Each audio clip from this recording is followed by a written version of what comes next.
பிலிப்பியர் 1:20. நான் ஒன்றிலும் வெட்கப்பட்டு போகாமல் எப்பொழுதும் போல இப்பொழுதும் மிகுந்த தைரியத்தோடே ஜீவனால் ஆகிலும் சாவினால் ஆகிலும் கிறிஸ்து என் சரீரத்தினாலே மகிமைப்படுவார் என்று எனக்கு உண்டாயிருக்கிற வாஞ்சைக்கும் நம்பிக்கைக்கும் தக்கதாய் அப்படி முடியும். கிறிஸ்து மகிமைப்படுவாராக. பவுல் சொல்லுகிறார், ஜீவனால் ஆகிலும் சாவினால் ஆகிலும் என் சரீரத்தினாலே கிறிஸ்து மகிமைப்படுவாராக. இயேசு கிறிஸ்து மகிமைப்பட வேண்டும். இயேசு கிறிஸ்து என் மூலமாக மகிமைப்பட வேண்டும். நாம் வாழ்ந்தாலும் மரித்தாலும் இயேசு கிறிஸ்து நம்மிலே மகிமைப்பட வேண்டும். அதுதான் இந்த வசனத்தினுடைய முக்கியமான கருப்பொருள். அப்போ இயேசு கிறிஸ்து என் மூலமாக மகிமைப்பட வேண்டும். அதுதான் கர்த்தருடைய வார்த்தை, அதுதான் தேவனுடைய எதிர்பார்ப்பு. அப்போ ஆண்டவர் உங்களை என்னை பார்த்து சொல்லுகிறார், என் பிள்ளைகளே, உங்கள் மூலமாக நான் மகிமைப்படணும். என் மகனை உன் மூலமாக நான் மகிமைப்படணும். என் மகளே, உன் மூலமாக நான் மகிமைப்படணும். என் ஊழியக்காரனே, என் ஊழியக்காரியே, உன் மூலமாக நான் மகிமைப்படணும். உன்னுடைய வாழ்க்கையின் மூலமாய் ஜீவனோடு இருந்தாலும் சரி, மரித்தாலும் சரி, அதில் நான் மகிமைப்பட வேண்டும் என்பதான ஒரு வார்த்தையை ஆண்டவர் நமக்கு சொல்லுகிறார்.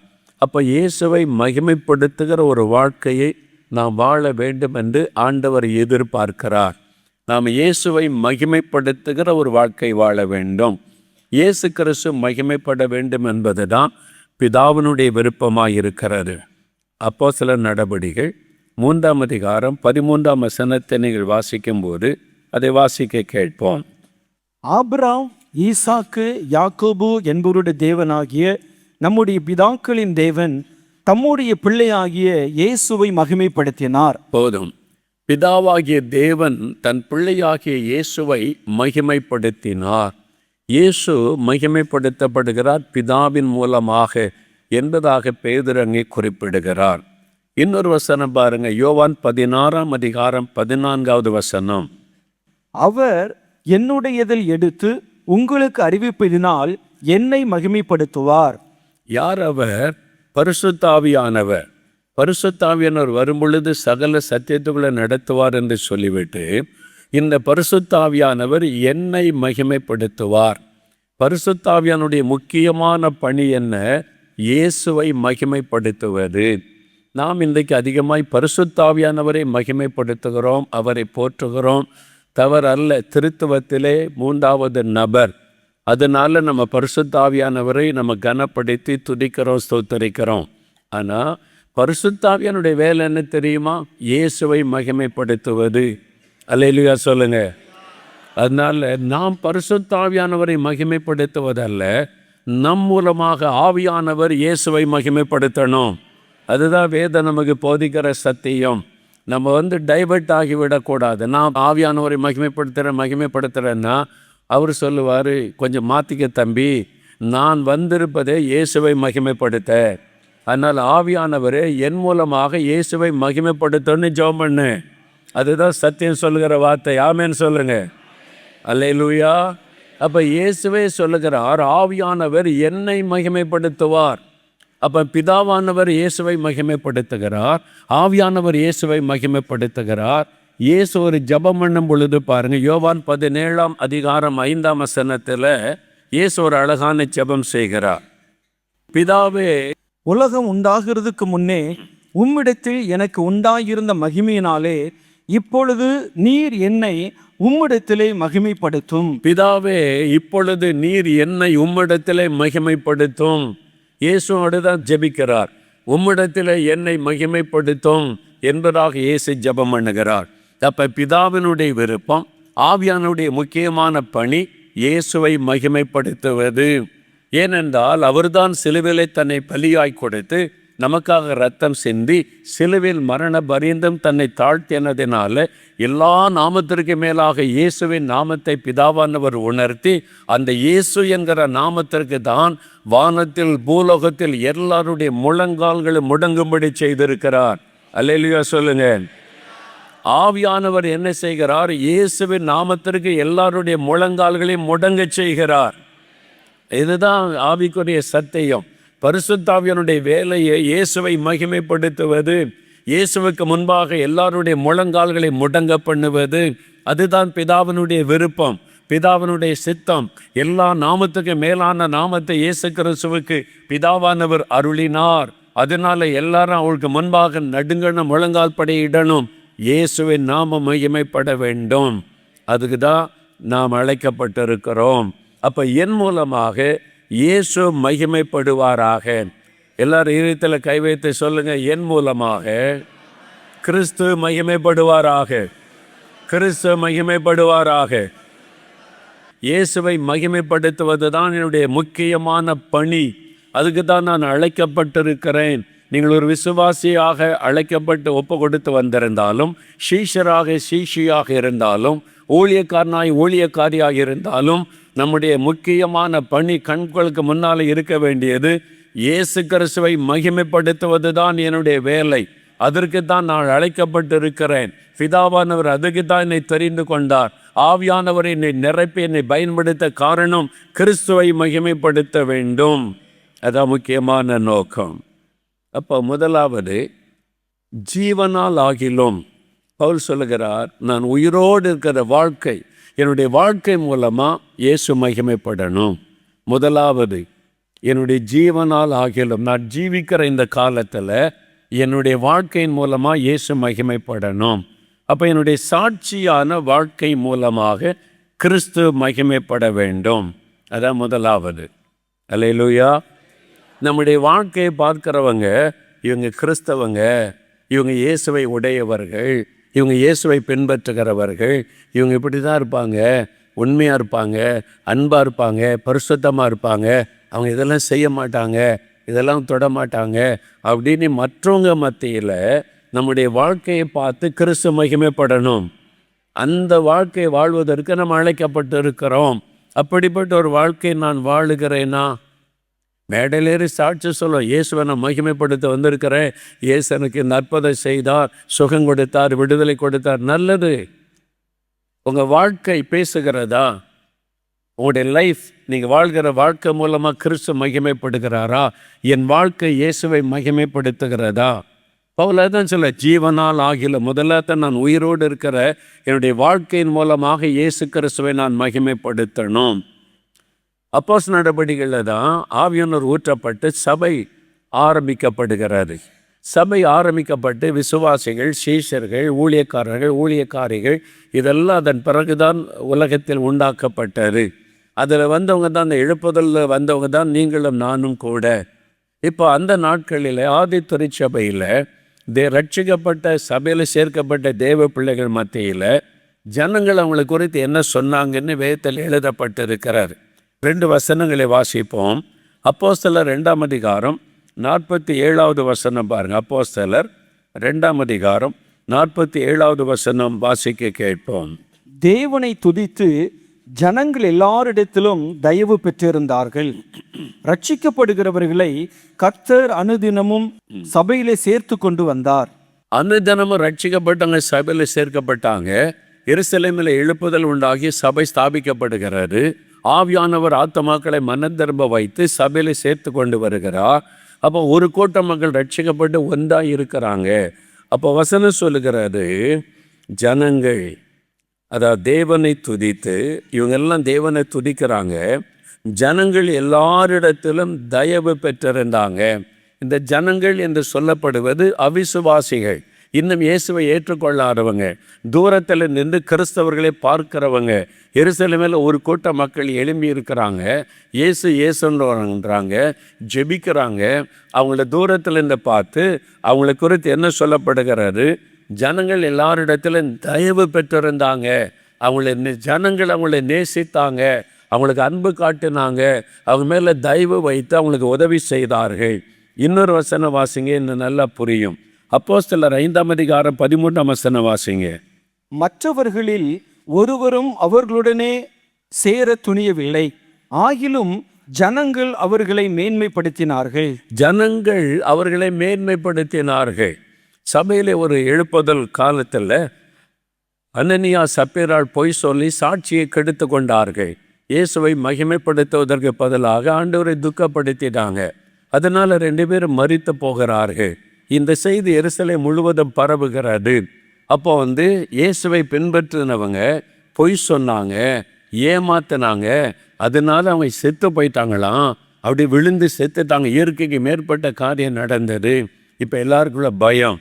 ஐயோ, அப்போ இந்த இயேசு கிறிஸ்துவை சேர்றதுன்னா நம்ம ஜாக்கிரகாரனை குடிச்சிட்டுலாம் அவரை பின்பற்ற முடியாது, ஏமாற்றி கொண்டு பொய் சொல்லி கொண்டெல்லாம் நான் கிறிஸ்தவன் என்று அவரை பின்பற்ற முடியாது, செத்து போயிட்டாங்கன்னு எல்லாருக்குள்ள ஒரு பயம் உண்டானது.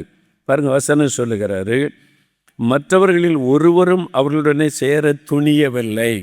அப்போ துணிந்து நானும் கிறிஸ்தவன் நான் வந்துடுறேன், நீங்கள் எல்லாரும் இவ்வளோ கூட்டமாக இருக்கீங்க, எனக்கு சாப்பாடு போடுங்க, நானும் வந்துடுறேன். பயந்தாங்க. ஐயோ, எல்லாரும் போய் சேர முடியாதுங்க, அது பரிசுத்த கூட்டம், வித்தியாசமாய் ஆண்டவர் பிரித்து எடுத்திருக்கிறார், இயேசு கிறிஸ்து பரிசுத்தமுள்ள தேவன். அதனால எல்லாருக்குள்ள ஒரு பயம். அதே சமயத்தில் மக்களை அவங்க குறை சொல்லலை. வேதம் சொல்லுகிறாரு, ஆகிலும் ஜனங்கள் அவர்களை மேன்மைப்படுத்தினார்கள். இவங்க ரட்சிக்கப்படாத ஜனம், தூரத்திலிருந்து சபையை பார்க்கிற ஜனம், தூரத்திலிருந்து கர்த்தருடைய பிள்ளைகள் கூடி ஆராதிக்கிறது ஜெபத்தை பார்க்கிற ஜனம் மேன்மைப்படுத்தினாங்க. இவங்க வித்தியாசமானவங்க, ரொம்ப அன்பாக இருக்கிறாங்க, பரிசுத்தமாக இருக்கிறாங்க, தாழ்மையாக இருக்கிறாங்க, இவங்க சண்டை போடுவதில்லை, இவங்க புறங்கூறுவதில்லை, இவங்க வித்தியாசமாக இருக்கிறாங்க அப்படின்னு ஜனங்கள் மேன்மைப்படுத்தினார்கள். இன்றைக்கி புறஜாதி மக்கள், இயேசுவை அறியாத மக்கள் நம்மை மேன்மைப்படுத்துகிறபடி நம்முடைய வாழ்க்கை இருக்குதா? நீங்கள் வாழ்கிற இடத்துல, வசிக்கிற இடத்துல, உங்கள் தெருவில், உங்கள் கிராமத்தில், நீங்கள் பணி செய்கிற இடத்துல, படிக்கிற இடத்துல உங்களை பார்க்குறவங்க உங்களை மேன்மைப்படுத்துகிறபடி உங்கள் வாழ்க்கை இருக்குதா? நம்ம வாழ்க்கை இருக்குதா? எங்கள் வீட்லேயும் புருஷன் பொண்டாட்டி சண்டை வருது, அந்த வீட்லேயும் சண்டை தான் நடக்குது. ஞாயிற்றுக்கிழமை சர்ச்சுக்கு போகிறாங்க, ராத்திரின்னா ஒரு ஜப சத்தம்லாம் கேட்குது, அதே சமயத்தில் சண்டை போடுற சத்தமும் கேட்குது. அவங்க வீட்லேயும் மாமியார் மருமகளை வீட்டை விட்டு வெளியே போன்னு திட்டுறாங்க, அந்த அம்மா அழுதுகிட்டு இருக்கு மருமகள்.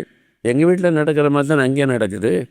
அந்த வீட்லேயும் மருமகள் மாமியாரை திட்டுது, இந்த கிழமை செத்து போனால் என்ன, அப்போ தான் நல்லா இருப்பேன்னு சொல்லுது. ஞாயிற்றுக்கிழமை சர்ச்சுக்கெல்லாம் போகிறாங்க, பைபிளை தூக்கிட்டு ஒன்றா. ஆனால் எங்கள் வீட்டில் நடக்கிற மாதிரி தான் நடக்குது. என்ன வித்தியாசம்? மேன்மையாக இருக்குதா? நம்ம லைஃப் பேசுதா? ஆஃபீஸில் நானும் லஞ்சம் வாங்குகிறேன், அந்த சார்லஸும் லஞ்சம் வாங்குறான் தானே செய்கிறான், சாலமோனும் லஞ்சம் வாங்குறான்ல. என்ன வித்தியாசம் இருக்குது? போகிற இடம் தான் வித்தியாசம். நான் கோயிலுக்கு போகிறேன், சர்ச்சுக்கு போகிறான், அவ்வளோதான். என்ன வித்தியாசம் இருக்குது? மேன்மைப்படுத்த ஒன்றுமே இல்லையே. எங்கள் வீட்டில் சண்டையே வர்றது இல்லையே. ஏன்? அவங்க கிறிஸ்தவங்க. அவங்க வீட்டில் மாமியார் மருமகளை மகளை மாதிரி தாங்குத. ஏன்? எப்படி? அவங்க கிறிஸ்தவங்க, அவங்க இயேசுவை உடையவங்க. அந்த வீட்டில் மருமகள் மாமியாரை தாயை மாதிரி, அந்த அம்மா எவ்வளோ திட்டினாலும் இது தாழ்மையாக போய் தாய் மாதிரி கவனிக்கிற. எப்படி? அவங்களுக்குள்ள இயேசு இருக்கிறாரு. அந்த சாட்சி இருக்குதா? இயேசு மகிமைப்படுறாரா? என் மூலமாக, என் குடும்பத்தின் மூலமாக, உங்கள் மூலமாக, என் மூலமாக, உங்கள் மூலமாக இயேசு மகிமைப்படுறாரா? ஆண்டவர் அதுதான் இன்றைக்கி நம்ம கண் முன்னால் வைக்கிறார். கிறிஸ்துவை மகிமைப்படுத்துகிற ஒரு வாழ்க்கைக்கு நம்ம அர்ப்பணிக்கணும். எல்லாரையும் போல வாழ்வதல்ல. கிறிஸ்தவர்கள் என்ன அர்த்தம்? சபை. What is the meaning of the church? Church என்ன அர்த்தம்? செப்பரேட்டட் பீப்புள், பிரித்தெடுக்கப்பட்ட ஜனம். பேதுருவில் சொல்லுகிறார், நீங்கள் பரிசுத்த ஜாதி, பரிசுத்தமாய் தேவனுக்கு இந்த வாழ பிரித்தெடுக்கப்பட்டவங்க. மற்றவங்களை போல நீங்கள் வாழக்கூடாது, வாழ முடியாது. மற்ற குடும்பத்தை போல உங்கள் குடும்பம் இருக்கக்கூடாது. இது வித்தியாசமான ஒரு குடும்பம், இது வித்தியாசமான ஒரு கூட்டம். ஞாயிற்றுக்கிழமை மட்டும் பாட்டு பாடுவாங்க, டான்ஸ் ஆடுவாங்க, பைபிளை தூக்கிட்டு போவாங்க. திங்கக்கிழமையிலேருந்து சனிக்கிழமை வரைக்கும் நம்மளை போல தான் வாழ்கிறாங்க. ஒரு வித்தியாசமாக இல்லை. அப்படின்ற மாதிரி நம்ம வாழுகிறோமா? இல்லை. இவங்க வித்தியாசமானவங்க. அவங்க பேச்சு, செயல்கள் எல்லாமே இயேசுவை வெளிப்படுத்துகிறது. எப்படிங்க இவங்க வாழ்கிறாங்க? எப்படி இந்த பாவம் நிறைந்த உலகத்தில் இப்படி வாழ முடியுது என்றால் இயேசு, இயேசு, இயேசு. அவங்களுக்குள்ள இருக்கிற இயேசு, இயேசு மகிமைப்படுகிறாரா? என் மூலமாக, உங்கள் மூலமாக, உங்களுடைய குடும்பத்தின் மூலம் இயேசு மகிமைப்படுகிறாரா? யோசிங்க. இதைத்தான் ஆவியானவர் நம்மை சிந்திக்க தூண்டுகிறார். வெளியிலேருந்து பார்க்குறவங்க நம்மை குறித்து என்ன சாட்சி சொல்லக்கூடும்? அப்போ ஒரு தேவனுடைய பிள்ளைகள், இயேசுவை பின்பற்றுறவங்க, ரட்சிக்கப்பட்டு இயேசுவை பின்பற்றுறவங்கன்னா எப்படி இருக்கணும்? வசனம் என்ன சொல்லுது? எல்லாமே பைபிள் தான், வசனம். இதை தான் நம்ம பார்க்கணும். வசனத்தில் என்ன சொல்லியிருக்குது? ஆண்டவருடைய வார்த்தை என்ன முதல் நூற்றாண்டில் அவங்க ரட்சிக்கப்பட்டு வந்த போகிறவங்க எப்படி இருந்தாங்க? அப்போஸ்தலர் நடபடிகள் 2ஆம் அதிகாரம் 46, 47 வசனம் வாசிக்க கேட்போம். அவர்கள் ஒருமனப்பட்டவர்களாய் தேவாலயத்திலே அனுதினமும் தரித்திருந்து வீடுகள் தோறும் அப்பம் பிட்டு மகிழ்ச்சியோடும் கபடமில்லாத இருதயத்தோடும் போஜனம் பண்ணி தேவனை துதித்து ஜனங்கள் எல்லாரிடத்திலும் தயவு பெற்றிருந்தார்கள். ரட்சிக்கப்படுகிறவர்களை கர்த்தர் அனுதினமும் சபையிலே சேர்த்து கொண்டு வந்தார். ரட்சிக்கப்பட்ட ஆண்டவருடைய பிள்ளைகள், இயேசுவை பின்பற்றுகிற ஆண்டவருடைய பிள்ளைகள் எப்படிப்பட்டவங்களா இருந்தாங்க? ஜனங்களால் சாட்சி பெற்றாங்க, அதெல்லாம் பார்க்குறோம். எப்படிப்பட்ட வாழ்க்கை வாழ்ந்தாங்க? நாம் எப்படி வாழணும்னு கர்த்தர் எதிர்பார்க்கிறார். முதலாவது ஒரு காரியம், அவர்கள் ஒருமனப்பட்டவர்களாய், வசனம் சொல்லுகிறது, ஒருமனப்பட்டவர்களாய் இருந்தார்கள் என்று வசனம் சொல்லுகிறார். அப்போஸ்தலர் 2ஆம் அதிகாரம் 1ஆம் வசனத்தில் பாருங்க, அவர்கள் ஒருமனப்பட்டவர்களாய் ஓரிடத்திலே கூடி வந்திருந்தார்கள். ஒரே இருதயம், ஒரே மனம். அப்போஸ்தலர் 4ஆம் அதிகாரம் 24வது வசனம். அவர்கள் அதை கேட்டு ஒருமனப்பட்டு தேவனை நோக்கி சத்தமிட்டு, போதும், ஒருமனப்பட்டு தேவனை நோக்கி சத்தமிட்டு ஜெபித்தார்கள். ஒரு உபத்திரம் பாடு வருகிறது இந்த செய்தி வந்த உடனே கொஞ்சம் பேர், நீ அங்கே போன, நீ அப்படி பேசின, அதனால தானே பிரச்சனை, இப்படி இருந்துக்கலாம்ல, அப்படிலாம் பேசலை. ஒருமனப்பட்டவர்களாய், ஆளுக்கு ஒரு கருத்தை சொல்லவில்லை, ஆளுக்கு ஒரு வியாக்கியானம் சொல்லவில்லை.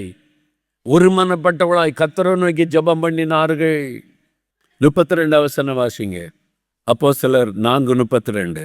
விசுவாசிகளான திரளான கூட்டத்தார் ஒரே இருதயமும் ஒரே மனமும் உள்ளவர்களாய் இருந்தார்கள். போதும், விசுவாசிகளான திரளான கூட்டத்தார். வசனத்தை நல்ல கவனிக்க, ஆவியானவர் எழுதி வைத்திருக்கிறார். விசுவாசிகளான திரளான கூட்டத்தார் எவ்வளவு பேர் தெரியுமா? 500, 1000, 2000, 3000? வேத அறிஞர்கள் சொல்லுகிறாங்க. இந்த அப்போஸ்தலர் 4ஆம் அதிகாரம் வரும் பொழுது 24,000 விசுவாசிகள் எருசலேமில் வந்து விட்டார்கள் என்பதாய் சொல்லுகிறாங்க. கிட்டத்தட்ட 24,000 விசுவாசிகள், ஒரே இருதயம், ஒரே மனம், தினம் கூடி வர்றாங்க, ஜெபிக்கிறாங்களே. என்னையா இந்த பேதர் பண்ணுறதுதான் சரியா தெரியலங்க. இந்த யோவான் சொன்னாலும் அது கேட்கலாம். இவர் என் முந்திரி வெட்ட மாதிரி இப்படி பேசுகிறாரு, அப்படி பேசுகிறாரு, அவரு சரியில்லை, இது சரியில்லை, பேசலை. ஒரே இருதயம், ஒரே மனங்க. குறை சொல்லுகிற இருதயம் இல்லை, குற்றம் கண்டுபிடிக்கிற இருதயம் இல்லை, முறுமுறுக்கிற இருதயம் இல்லை.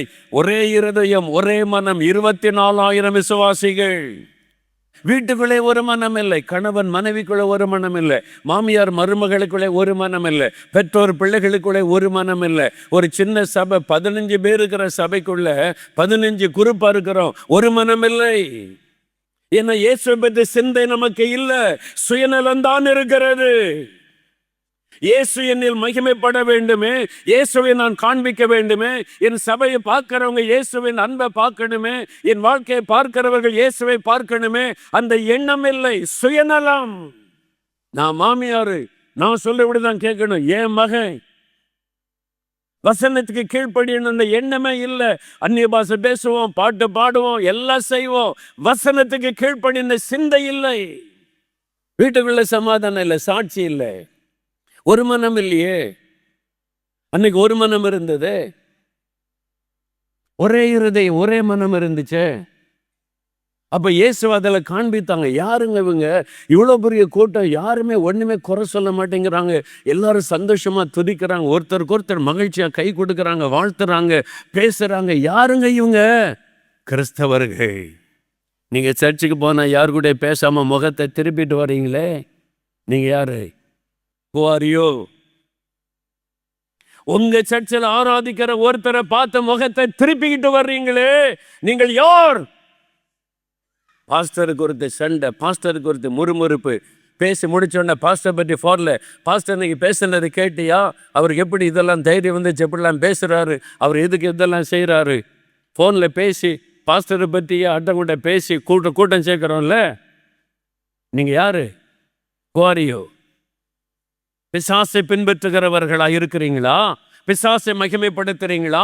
இயேசுவை மகிமைப்படுத்த வேண்டிய தெய்வ பிள்ளைகள் பிசாசை மகிமைப்படுத்துகிறோமா? தேவனுடைய ராஜ்யம் புசிப்பு குடிப்பில் வாழ்க்கையில வசனத்தின்படி வாழணும். சும்மா ஆட்டம் போடுவதில் அல்ல. பாட்டு பாடுறேன், துதிக்கிற, அந்நிய பாஷை பேசுற, யாருக்கு வேண்டும்?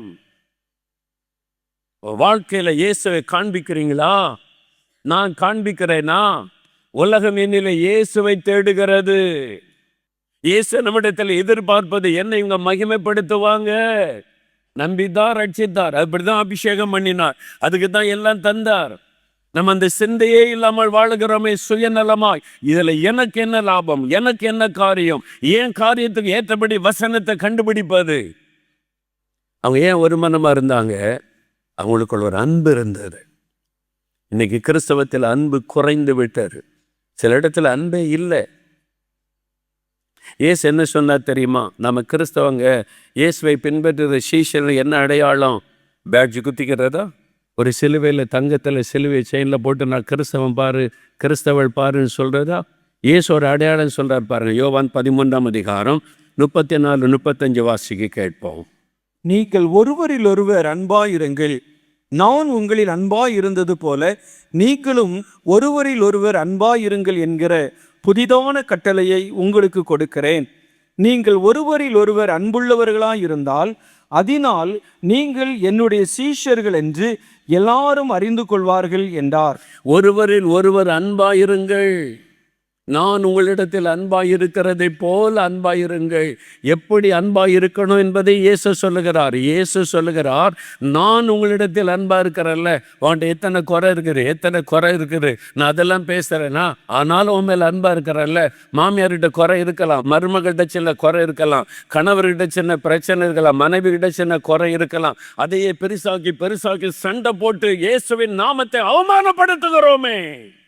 இயேசு அவமானப்படுகிறார் என்ற உணர்வு இருக்கிறதா கிறிஸ்தவர்களுக்கு? நான் உன்னை நேசிக்கிறேன்னு, உன்ட்ட எத்தனை குறை இருக்குது, நீ தினம் ஒழுங்கா ஜெபிக்கிறியா, தினம் பைபிள் வாசிக்கிறியா, நீ வேத வசனத்துல கவனமா இருக்கிறியா, எத்தனை குறை இருந்தாலும் நான் உன்னை நேசிக்கிறேனே. உன் மருமகிட்ட ஒரு குறை இருந்தா என்ன, நீ ஏன் நேசிக்க கூடாது? உன் மாமியார்கிட்ட சின்ன பிரச்சனை இருக்குது, ஏன் நேசிக்க கூடாது? உன் கணவர்கிட்ட மனைவி கிட்ட சின்ன குறை இருக்கிற மனிதர்கள் குறை உள்ளவர்கள் தான், ஆனாலும் நீ ஏன் நேசிக்க கூடாது? Where is the love of Christ? இயேசுவுடைய அன்பு எங்கே போய்விட்டது? சுயநலமாக உன்னுடைய விருப்பத்தை, நான் இப்படிதான் நடக்கிறேன், அவர் தான் தப்பு பண்ற, நான் இப்படி நடக்கிறேன், அவர் தான் தப்பு பண்றாரு. இன்னும் எவ்வளவு நாள் இப்படி பேசி இயேசுவை அவமானப்படுத்த போகிறோம்? Where is Christ? இயேசு எங்க உங்க வீட்டில்? இயேசு பற்றி சிந்தையே இல்லாமல் இன்னைக்கு குடும்பம் நடக்கிற கிறிஸ்தவ குடும்பம். இயேசு பற்றி சிந்தமே இல்லாமல் இன்னைக்கு ஆராதனை நடக்கிறது சபைகளில். இயேசு பற்றி சிந்தனை இல்லாமல் பிரசங்கங்கள் நடக்கிறது. இயேசு பற்றி எண்ணமே இல்லாதபடி ஊழியர்களும் விசுவாசிகளும் நான் கிறிஸ்தவன் என்று சொல்லி கொண்டிருக்கிறோம். Where is Christ in your life? உங்க வாழ்க்கையில இயேசுவை எங்க வச்சிருக்கிறீங்க? வீட்டுக்குள்ள இருக்கிறாரா? அந்த இயேசுவின் அன்பு இருந்தா அப்படி பேசுவோமா? அடையாளமே ஆண்டவர், நீங்கள் ஒருவரில் ஒருவர் அன்பாயிருந்தால் நீங்கள் என்னுடைய சீஷர்கள் என்று எல்லாரும் அறிந்து கொள்வாங்க. அடையாளமே அதுதான், அன்புதான். நீ பேசுற அந்நிய பாஷை அல்ல. அந்நிய பாஷை அடையாளத்தோடு அபிஷேகம் பெற்ற நல்லது. அதை வச்சு யாரும் நீங்க கிறிஸ்தவன் சொல்லிட மாட்டாங்க. புறஜாதியார் இவங்க அந்நிய பாஷை பேசுறாங்கப்பா, இவங்க கிறிஸ்தவங்க, ஒரு புறஜாதிமான்னு சொல்ல மாட்டான். நீங்க வேணா சொல்லிக்கொள்ள அடையாளம். நீ இயேசு சொல்லுகிற அடையாளம் அன்பு. நீங்கள் ஒருவரில் ஒருவர் அன்பாய் இருந்தால் நீங்கள் என்னுடைய சீஷர்கள் என்று எல்லாரும் அறிந்து கொள்ளுவார்கள். உங்க தெருவில், உங்க கிராமத்தில், உங்க வேலை செய்கிற இடத்துல, நீங்க படிக்கிற இடத்துல எல்லாரும் நீங்க தேவனுடைய பிள்ளை, கிறிஸ்துவின் பிள்ளை என்று எப்படி அறிந்து கொள்ளுவாங்களா? அன்பு. அது இருக்குதா? அன்பு இருக்குதே. என்ன அன்பு இருக்கு? அன்புக்கு ஒரு காரியம் ஆண்டவர் சொல்றார். அன்புக்கு என்ன அடையாளம் தெரியுமா? 1 கொரிந்தியர் 13 அதிகாரம். அன்புக்கு ஒரு சாப்டரை ஆண்டவர் எழுதி கொடுத்திருக்கிறார். ஒரு அதிகாரத்தை எழுதி இப்படிதான் என் பிள்ளைங்க இருக்கணும், என்னை பின்பற்றவங்க இருக்கணும், இதுதான் நான் அவங்களுக்கு அடையாளம் அப்படின்னு சொல்லி ஒரு அதிகாரமே எழுதி கொடுத்து, அன்பில்லாட்ட ஒன்றும் இல்லை. நான் அந்நிய பாஷை பேசினாலும் சரி, தூதர் பாஷை பேசினாலும் சரி, விசுவாசம் எனக்கு இருந்தாலும் சரி, பிசாசை துரத்தினாலும் சரி, 9 வரங்களும் என் மூலமாக செயல்பட்டாலும் சரி, அன்பில்லாவிட்டால் ஐ எம் நத்திங். வரம் இருக்கலாம், மலைகளை பெயர்த்தக்க விசுவாசம் இருக்கலாம், அன்பு இல்லாட்டா ஒன்றும் இல்லை. அதுதான் நான் நினைக்கிற. ஆண்டு சொல்கிறார்ல, ஆண்டவரே உம்முடைய நாமத்தினால பிசாசை துரத்தனமே, உம்முடைய நாமத்தினால தீர்க்கதர்சன உரைத்தோமே, உம்முடைய நாமத்தினால வியாதியஸ்தரை குணமாக்கினமே. மற்ற 7 அதிகாரத்தில் இயேசு சொல்கிறார்ல, அக்கிரம செய்கைக்காரரே என்னை விட்டு அகன்று போங்கள், உங்களை யாருன்னு எனக்கு தெரியாது. இல்லை, பிசாசை துரத்தனமே, உம்முடைய இயேசுவின் நாமத்தினால பிசாசை துரத்தணும், இயேசுவின் நாமத்தினால தீர்க்கதர்சனம் சொன்னோம், இயேசுவின் நாமத்தினால அப்போதெல்லாம் செய்கிறோம். அப்படியா? நீங்கள் யாருன்னு எனக்கு தெரியாது. இயேசு சொல்கிறார் மற்ற 7 அதிகாரம் 21 வசனத்தில், பிதாவின் சித்தத்தை செய்கிறவன் தான் பரலோக ராஜ்யத்துக்கு வர முடியும். பிதாவின் சித்தம் எங்கே இருக்குது? வசனத்தில் இருக்குது. வசனத்தின்படி வாழ்கிறவங்க தான் பரலோகத்துக்கு போக முடியும். அந்நிய பாஷை பேசுகிறவங்க இல்லை. அவசியம் அந்நிய பாஷை, ஆவில நிரம்பன் அந்நிய பாஷை பேசணும். இதை மட்டும் பேசிட்டு பரலோகத்துக்கு போக முடியாது. பிசாசை துரத்துறேன், நான் வியாதியஸ்தரை குணமாக்குறேன்னு சொல்லிட்டு மோகன்லால் பரலோகத்துக்கு போக முடியாது. அறிந்து கொள்ளுங்க, வசனம் தான் நம்மளை நியாயம் தீர்க்கும். வசனத்தோடு நம்முடைய வாழ்க்கையை ஆண்டவர் ஒப்பிட்டு பார்ப்பார். வசனம் தான் நியாயத்திற்கு பைபிள் எழுதியிருக்குல்ல, வசனம் தான் நியாயத்திற்கு கடைசி நாளில். ஒவ்வொரு வசனத்தின்படி வாழ்ந்தோமா? அப்போ இயேசு சொல்கிறாரு, நீங்கள் என் பிள்ளைகளுக்கு அடையாளமே அன்பாக இருக்கிறது தான். அன்பாருங்க. எதுக்கு சண்டை போடுறீங்க? ஏன் விட்டு கொடுக்கூட? ஏன் கணவருக்கு விட்டு கொடுக்கூடாது? நானும் படிச்சிருக்கோம், நானும் சம்பாதிக்க, அந்த திமிரு எதுக்கு உனக்கு? ஏன் உன்னை தாழ்த்தக்கூடாது? நீ படிச்சிட்டியா? எங்கேருந்து வச்சு நான் கிருபை உன்னை படிக்க வச்சேன், உனக்கு பட்டம் கொடுத்தேன், வேலை கொடுத்தேன். அது திமிரா வச்சு குடும்பத்தில் சமாதானமாக இருக்காமல் நீ பெருமைக்கு இடம் கொடுத்து குடும்பத்தை உடைக்கிற. உன் மனைவி படித்த நல்ல வேலை பார்த்துட்டா ஏன் பொறாம கொள்ற? உன் சரீரம் உன் மனைவி தானே, உன் சரீரம் உனக்கு துணையா தந்திருக்கிறல்ல, அவன் மேலே எதுக்கு ஈகோ? அதுக்கு எதுக்கு பொறாம? ஏன் பிசாசுக்கு இடம் கொடுக்கிற? உன் மனைவி அவன் சொந்த சரீரமா ஏன் நேசிக்கக்கூடாது? வீட்டுக்குள்ள சண்டை, ஈகோ எங்கிருந்து வந்துச்சு? இதெல்லாம் பிசாசு.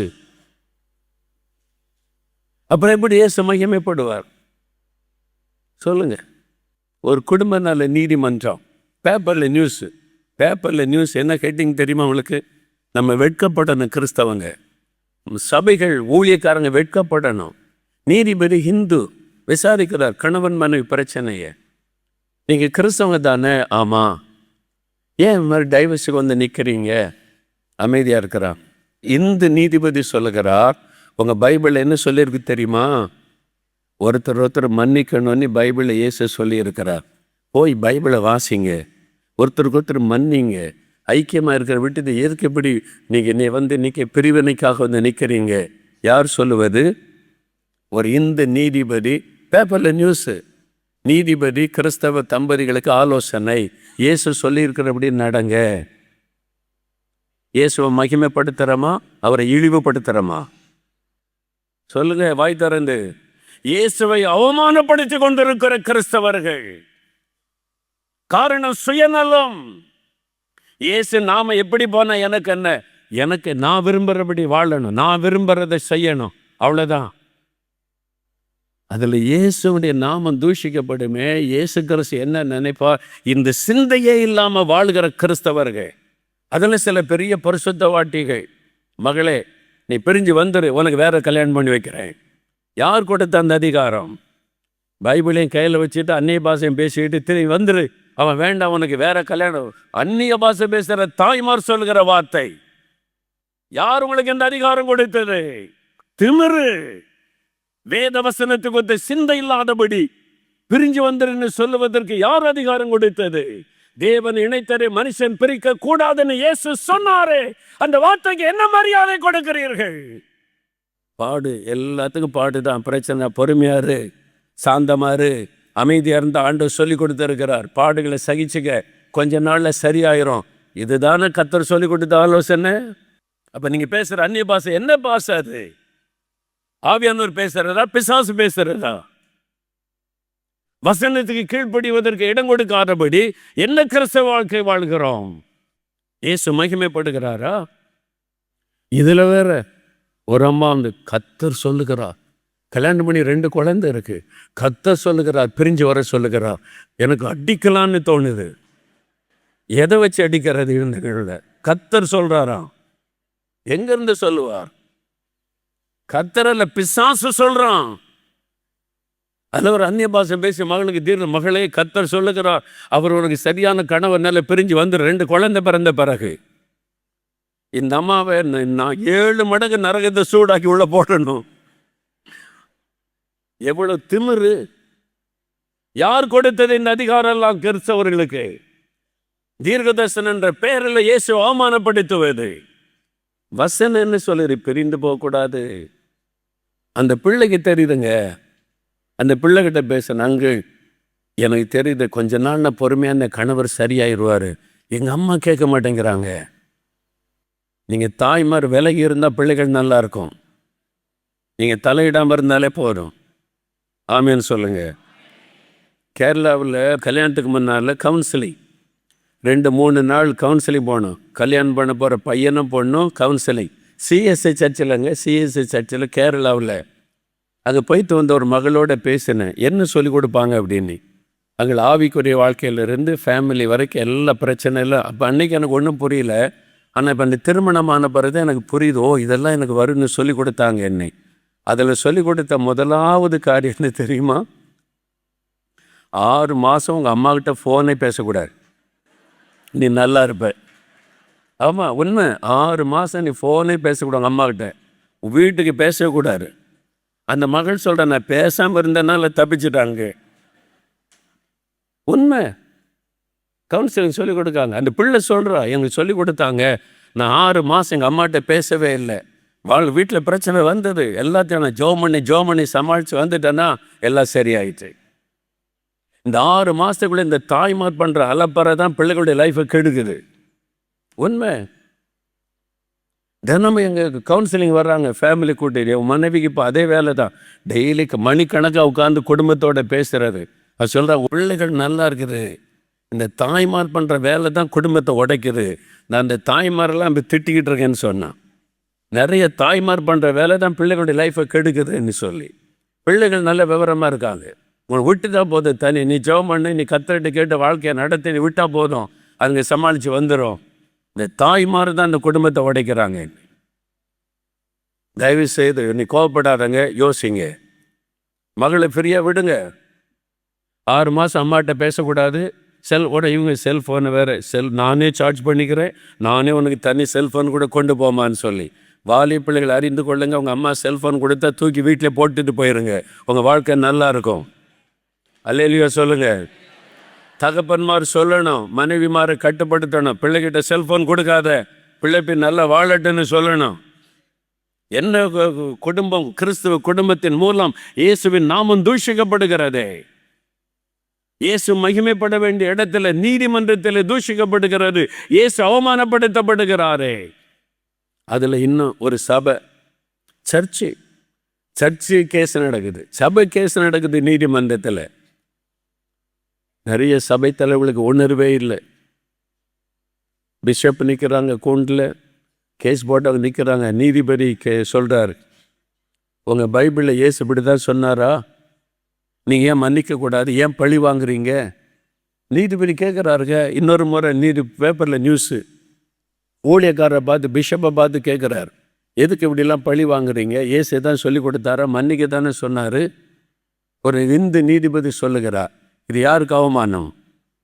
சத்தமாக சொல்லுங்க. இயேசு அவமானப்படுத்திட்டு நீங்கள் என்னையா பிஷப்பு, என்னையா போதகர், என்னையா சர்ச்சில் பிரசங்க ஆராதனை? இயேசு அவமானப்படுவார இந்த சிந்தை நமக்கு இருக்குதா? எவனோ ஒருத்தர் பொய்யான குத்த சாட்டுக்கு போட்டான்னு அதுக்கு பரவாயில்ல, சர்ச்சுக்குள்ளேயே ஒருத்தருக்கு ஒருத்தர் வழக்கு போடுவது, நீதிமன்றத்தில் போய் நிற்பது இயேசு அவமானப்படுத்துவார். இப்போ நம்ம என்ன செய்யணும்? தேவ அன்பினால் நிறைந்திருக்கணும். 1 கொரிந்தியர் 13 அதிகாரம் எடுங்க. அன்பை பற்றி, அன்புன்னா என்ன, எப்படி இருக்கும் அப்படின்றத பற்றி சொல்லப்பட்டதில்ல. ஒன்றுன்னா நீங்கள் ஆராய்ந்து பாருங்கள். 4ஆம் வசனத்திலிருந்து 7ஆம் வசனம் வரைக்கும் நானே வாசிக்கிறேன். பைபிளை திருப்புங்க. 1 கொரிந்தியர் 13ஆம் அதிகாரம் 4ஆம் வசனத்திலிருந்து வாசிக்க போகிறோம். அன்பு நீடிய சாந்தம் உள்ளது.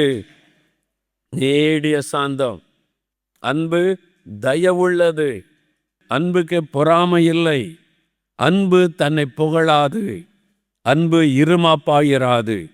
அயோக்கியமானதை செய்யாது. அன்பு தற்பொழிவை நாடாது. அன்பு சினமடையாது. அன்பு தீங்கு நினையாது.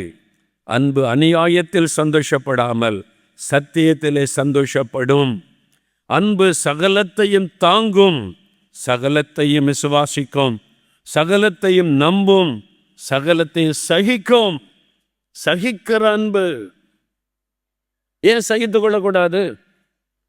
வீட்டில், வேலை செய்கிற இடத்துல, நம்ம ஊழியத்தில், நம்ம சபைகளில், பணி செய்கிற இடங்களில் நம்மளை பாதிக்கிற சில விஷயம் வரும். ஏன் சகித்து கொள்ளக்கூடாது? அன்பு இருந்தால் அதை சகித்து கொள்ளும். அதான் வசனம் சொல்ல, அன்பு சகலத்தையும் சகிக்கும், சகலத்தையும் தாங்கும். எங்கள் மாமியார் தானே திட்டினாங்க, எங்கள் அம்மா திட்டினா நான் ஏற்றுக்கொள்ள மாட்டேன்னா ஆண்டவர் ஆசீர்வதி கேட்டோம். என் மருமகள் தானே, என் மகா சொன்னால் நான் ஏற்றுக்கொள்ள மாட்டேன்னா அது அறியா சின்ன பிள்ளை அறியாமல் பேசும். கர்த்தர் ஆசீர்வதிக்கிட்ட சரியாயிரும். என் மனைவி தானே என்னை திட்டினா பரவாயில்ல ஆண்டவரே நான் மன்னிக்கிறேன். என் கணவர் தானே இப்படி பண்ணிட்டாரு, ஆண்டவரே நான் மன்னிக்கிறேன். ஏன் அந்த இருதயம் வர மாட்டேங்குது? அதான் அன்பு. சகலத்தையும் தாங்கும், சகலத்தையும் சகிக்கும். சகிக்க முடியல, சகலத்தையும் சகிக்க. அப்போ சகிக்க முடியல, அன்பில் குறைவுபட்டிருக்குன்னு அர்த்தம். நான் அன்பில் குறைவுபட்டிருந்தால் தான் சகிக்க முடியாது. ஆண்டவர் விரும்புகிற எதிர்பார்க்கிற அன்பு எனக்குள்ள இல்லை. அதனால தான் சகிக்க முடியல. கோபம் வருது, எரிச்சல் வருது, சின்ன காரியத்தை பெரிய பிரச்சனையாக்குவது. டிப்ரெஷன் ஆயிட்டேன். டிப்ரெஷன். ஏன் டிப்ரெஷன்? அன்பு இல்லை, அதான் டிப்ரெஷன். தாங்குகிற அன்பு இல்லை. அதனால சின்னதை கேட்டாலும் டிப்ரெஷனும். ஒரு தேவனுடைய பிள்ளை, ரட்சிக்கப்பட்ட பிள்ளை வாயில டிப்ரெஷன் வார்த்தையே வரக்கூடாது. ஆமீன் சொல்லுங்க. என்ன டிப்ரெஷன்? அப்போ ஏசு எங்கே போனார்? நீங்கள் டிப்ரெஷன் ஆயிட்டீங்கன்னா வேர் இஸ் ஜீசஸ்? ஏசு கிறிஸ்து கொடுக்குற சந்தோஷம் எங்க? சமாதானம் எங்க? நிம்மதி எங்க? பலன் எங்க? ஏசு எங்க? எப்படி டிப்ரெஷன் வார்த்தை நீங்க சொல்லலாம்? அது பிசாசு கொண்டு வருவது. அப்ப நம்ம குறைபட்டிருக்குன்னு அர்த்தம். இயேசுக்கு நமக்குள்ள தொடர்புல குறைபட்டிருக்கிற, வசனத்தின்படி நம்ம வாழல, வசனத்துக்கு நம்ம ஒப்பு கொடுக்கலன்னு அர்த்தம். அதான் டிப்ரெஷன். ஆராய்ந்து பார்த்து எந்த வசனத்துக்கு நான் கீழ்ப்படியல ஆண்டவரே, நீ அன்புல சரியில்லை மகனே, உன் அன்பு பூரணப்பட்ட அன்பு அல்ல, உன் அன்புல வேறுபாடு இருக்குது, மாய்மாலமான அன்பு. மககிட்ட ஒரு மாதிரி அன்பு, மருமகள்கிட்ட ஒரு மாதிரி அன்பு, வெளியில் உள்ளவங்கள்ட்ட ஒரு மாதிரி அன்பு, மனைவிகிட்ட வேற மாதிரி அன்பு. உன் அன்பு மாய்மாலம், ஏமாற்றுகிற அன்பு, உண்மையான அன்பு இல்லை. அப்போ அதுக்கு தான் நம்ம ஒப்பு கொடுக்கணும். ஆண்டவரே, இந்த மாய்மால அன்பு எனக்கு வேண்டாம், உண்மையான அன்பினாலே நான் நிறைந்திருக்கணும், தேவ அன்பு எனக்கு வேண்டாம், அன்பில் நான் பூரணப்பட்டு இருக்கணும் அப்படின்னு ஒப்பு கொடுத்து அந்த அன்பை பெற்றுக்கொண்டு அன்பான வாழ்க்கை வாழ்ந்து இயேசுவை மகிமைப்படுத்தணும். நம்மளை பார்க்குறவங்க இயேசுவின் அன்பை பார்க்கணும். மன்னிக்கிற அன்பு இல்லை, அதான் பிரச்சனை. ஒருத்தர் சொல்லிட்டு அதையே நினச்சி பேசி அப்படியே உள்ளத்தில் கசப்பை வளர்த்து கொண்டு வரும். அதுதான் டிப்ரெஷனாக மாறுது. ஒரு கம்யூனிஸ்ட் நாட்டுடைய படைகள் ஒரு தேசத்துக்குள்ளே நுழைந்தார். அங்கே இருக்கிற மக்களை எல்லாம் அவங்க அரெஸ்ட் பண்ணாங்க. பைபிள் இருக்குது, இயேசுன்னா சுட்டு கொண்டுருவாங்க. இயேசுவை மறுதளிக்கணும், பைபிள் இருக்கக்கூடாது வீட்டில், தேடி தேடி ஷூட் பண்ணி கொண்டே வந்தான். அந்த நாட்டை கம்யூனிஸ்ட் நாடாக மாற்றுவதற்கு ஒரு வீட்டுக்குள்ள ஒரு போர் வீரன் நுழைந்தான். ஒரு வாலிப மகளும் ஒரு வாலிப சகோதரனும் இருந்தாங்க, அண்ணனும் தங்கச்சியும். அப்பா அம்மா கிடையாது. அந்த மகள் ஒரு ஆஸ்பத்திரியில் நர்ஸாக பணி செய்து கொண்டிருந்தாள். அவங்க வீட்டில் பைபிள் இருந்தது. அந்த போர் வீரன் போனான். ஏன் பைபிள் இருக்குது? நாங்கள் கிறிஸ்தவர்கள், இயேசுவை மறுதளிக்கணும், இயேசு கடவுள் இல்லைன்னு சொல்லு, நம்ம தலைவர் தான் கடவுள்னு சொல்லு, எங்கள் நாட்டு லீடர் தான் கடவுள்னு சொல்லு. முடியாது, இயேசு தான் எங்கள் கடவுள், சுட்டுருவேன், கொன்னுருவேன். அவனுடைய சகோதரி சொன்னான், எனக்கு அப்பா அம்மா கிடையாது, ஒரே அண்ணன் தான், தயவுசெய்து எங்களை விட்டுருங்க, கெஞ்சினாள். அவன் கேட்கல, இல்லை இயேசுவை மறுதளிக்கிறியா, இயேசு இல்லைன்னு சொல்லு, கடவுள் இல்லைன்னு சொல்லு. இல்லை, அது சொல்ல முடியாது. தன்னுடைய அந்த சகோதரருடைய கண்களுக்கு முன்பாய் சகோதரனை சுட்டு கொன்னுட்டான் அந்த போர் வீரன். ஒரே ஆதரவை இழந்துட்டா. தாய் தப்பன் இல்லை, ஒரே அண்ணனை சுட்டு கொன்னுட்டான். இரக்கம் காட்டல, வேதனை. சில நாட்கள் கழித்து தன்னை ஆறுதல் படுத்தி கொண்டு வேலைக்கு போனாள்.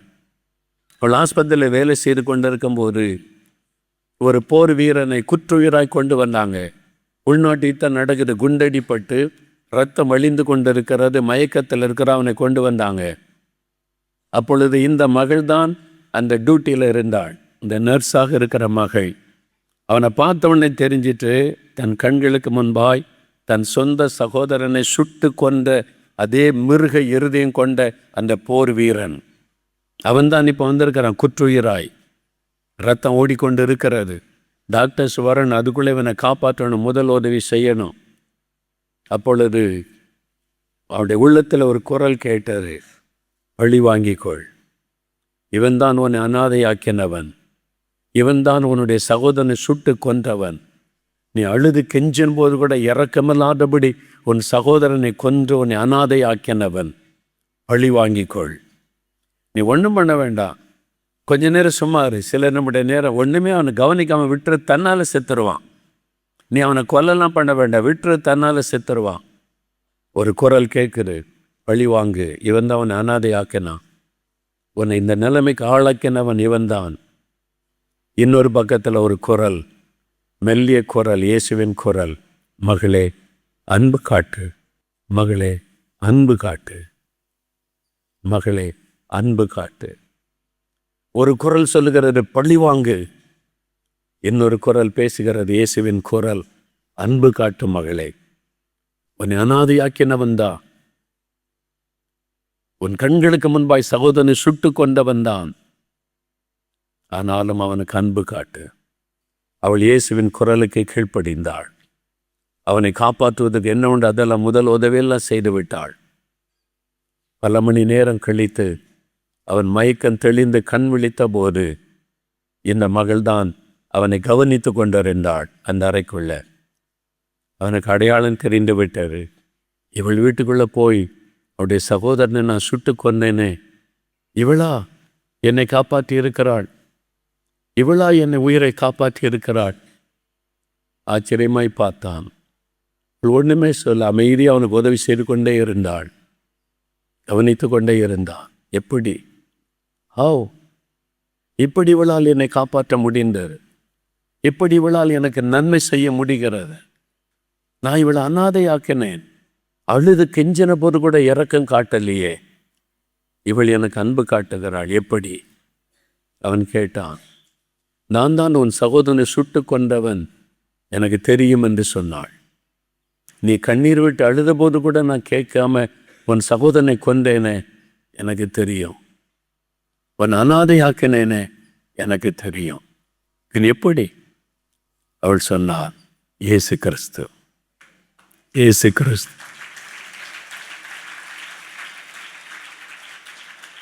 எனக்குள்ள இருக்கிற இயேசு.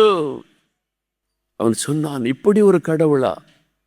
தீமை செய்தவளுக்கு நன்மை செய்ய சொல்லுகிற கடவுளா? இந்த கடவுளை எனக்கு சொல். அவள் இயேசுவை சொன்னாள். அவன் இயேசுவை ஏற்றுக்கொண்டு ரட்சிக்கப்பட்டான். அதைத்தான் ஆண்டவர் எதிர்பார்க்கிறான். இயேசுவை காட்டுங்க, உங்கள் வீட்டுக்குள்ளே காட்டுங்க, வேலை செய்கிற இடத்துல காட்டுங்க, நீங்கள் வசிக்கிற இடத்துல, நீங்கள் படிக்கிற இடத்துல இயேசுவை காட்டுங்க. உங்களுடைய அன்பின் மூலமாய் காட்டுங்க. உங்களை திட்டுறாங்க, ஏசுறாங்க, வயிறாங்க உங்களுடைய மாமியார், அன்பு காட்டுங்க. நீங்கள் சும்மா இருங்க, நான் பார்த்துக்கிறேன், எல்லாம் அன்பு காட்டுங்க. உன் மருமகள் திட்டுறாங்க, புரிந்து கொள்ளலையே, அன்பு காட்டுங்க. உன் கணவர், உன் மனைவி உங்களை காயப்படுத்துகிறாங்களே, அன்பு காட்டுங்க. அன்பினால் நீங்கள் ஜெயிக்க முடியும் என்று ஆண்டவர் சொல்லி கொடுத்திருக்கிறார். அன்பு சகலத்தையும் தாங்கும், சகலத்தையும் சகிக்கும். ஆண்டவர் அப்படிப்பட்ட ஒரு அன்பை எனக்கு தாரும். நான் இயேசுவை காண்பிக்கணும். இயேசு கிறிஸ்து உங்களிலே மகிமைப்படுகிறாரா? யோசித்து பாருங்கள். ரெண்டாவதாக, ஆதி திருச்சபையில் இந்த தேவ பிள்ளைகள் எப்படி இருந்தாங்களாம்? அப்போஸ்தலர் நடபடிகள் 2:46 மறுபடியும் ஒருமுறை வாசிக்க கேட்போம்.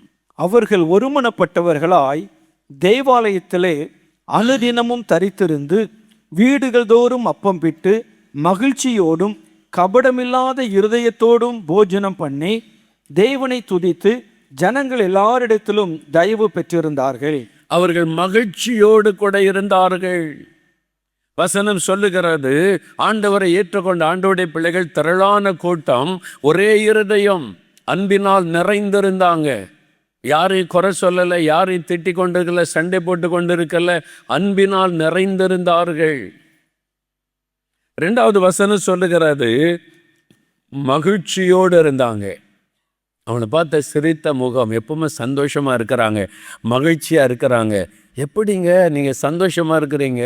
இந்த மத தலைவர்கள்லாம் உங்களை திட்டுறாங்க, உங்களை ஜெயிலில் போடணுன்றாங்க, உங்கள் ஊழியர்களெல்லாம் பிடிச்சு அடிக்கிறாங்க, உதைக்கிறாங்க, அதெல்லாம் செய்கிறாங்க. அதுக்கு மத்தியில் எப்படிங்க நீங்கள் சந்தோஷமாக இருக்கிறீங்க? எப்படி மகிழ்ச்சியாக இருக்கிறீங்க?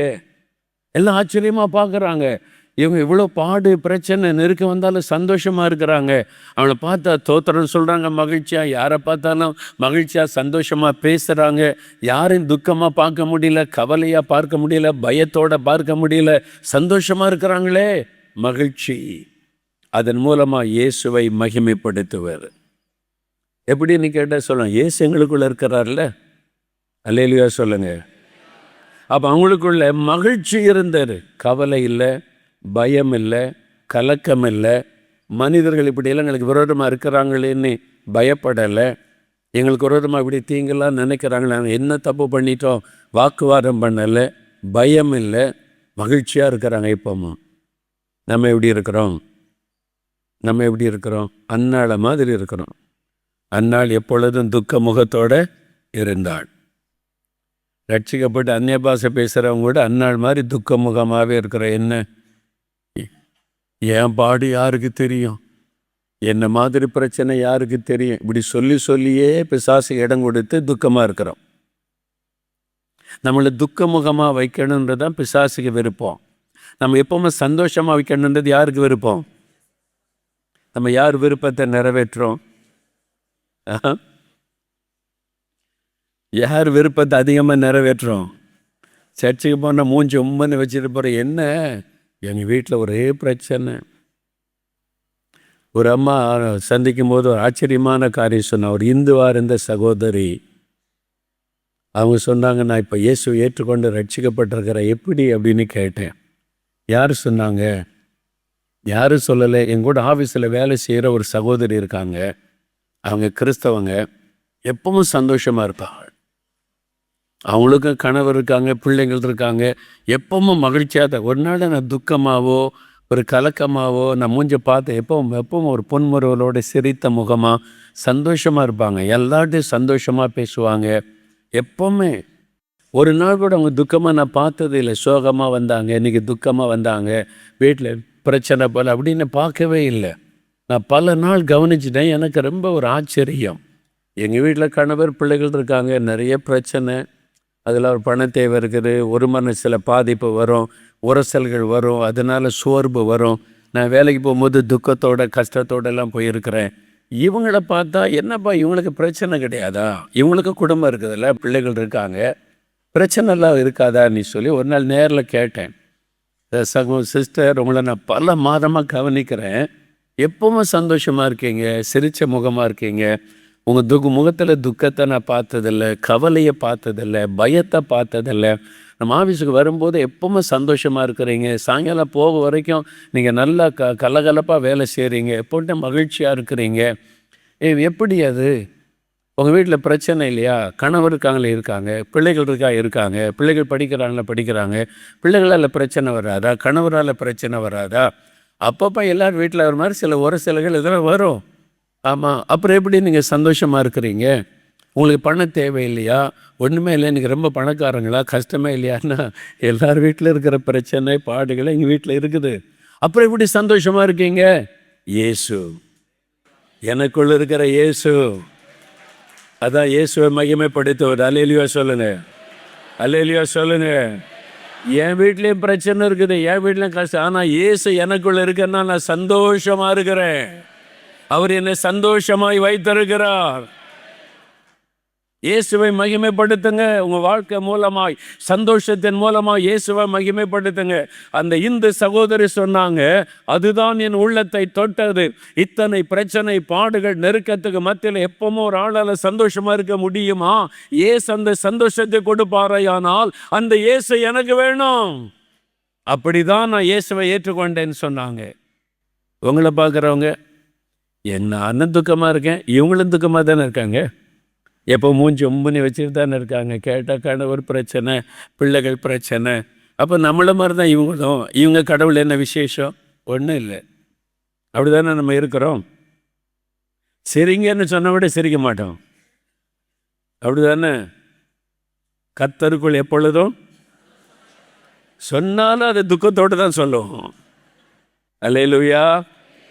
இன்றிலிருந்து துக்க முகம் உங்களை விட்டு ஒளியணும். அந்நாள் அதன் பிறகு துக்க முகமாய் இருக்காது, எப்பவுமே சந்தோஷம். அந்நாளே என்னாச்சு, குழந்தைலாம் பிறந்த மாதிரி தெரியல, என்ன சந்தோஷமாக இருக்கு, இன்னொரு துக்கமாக இல்லையா முன்னால் மாதிரி. அதெல்லாம் இயேசுகிட்ட சொல்லிட்டேன், கர்த்தர்கிட்ட சொல்லிட்டேன். அவர் எனக்கு தருவார், வாக்கு கொடுத்துறார். இப்போ எனக்கு ஒரு கவலையும் கிடையாது. அல்லேலூயா சொல்லுங்க. நீங்கள் சொல்லணும், எப்பவுமே சந்தோஷமாக இருக்கிற. அல்லேலூயா சொல்லுங்க.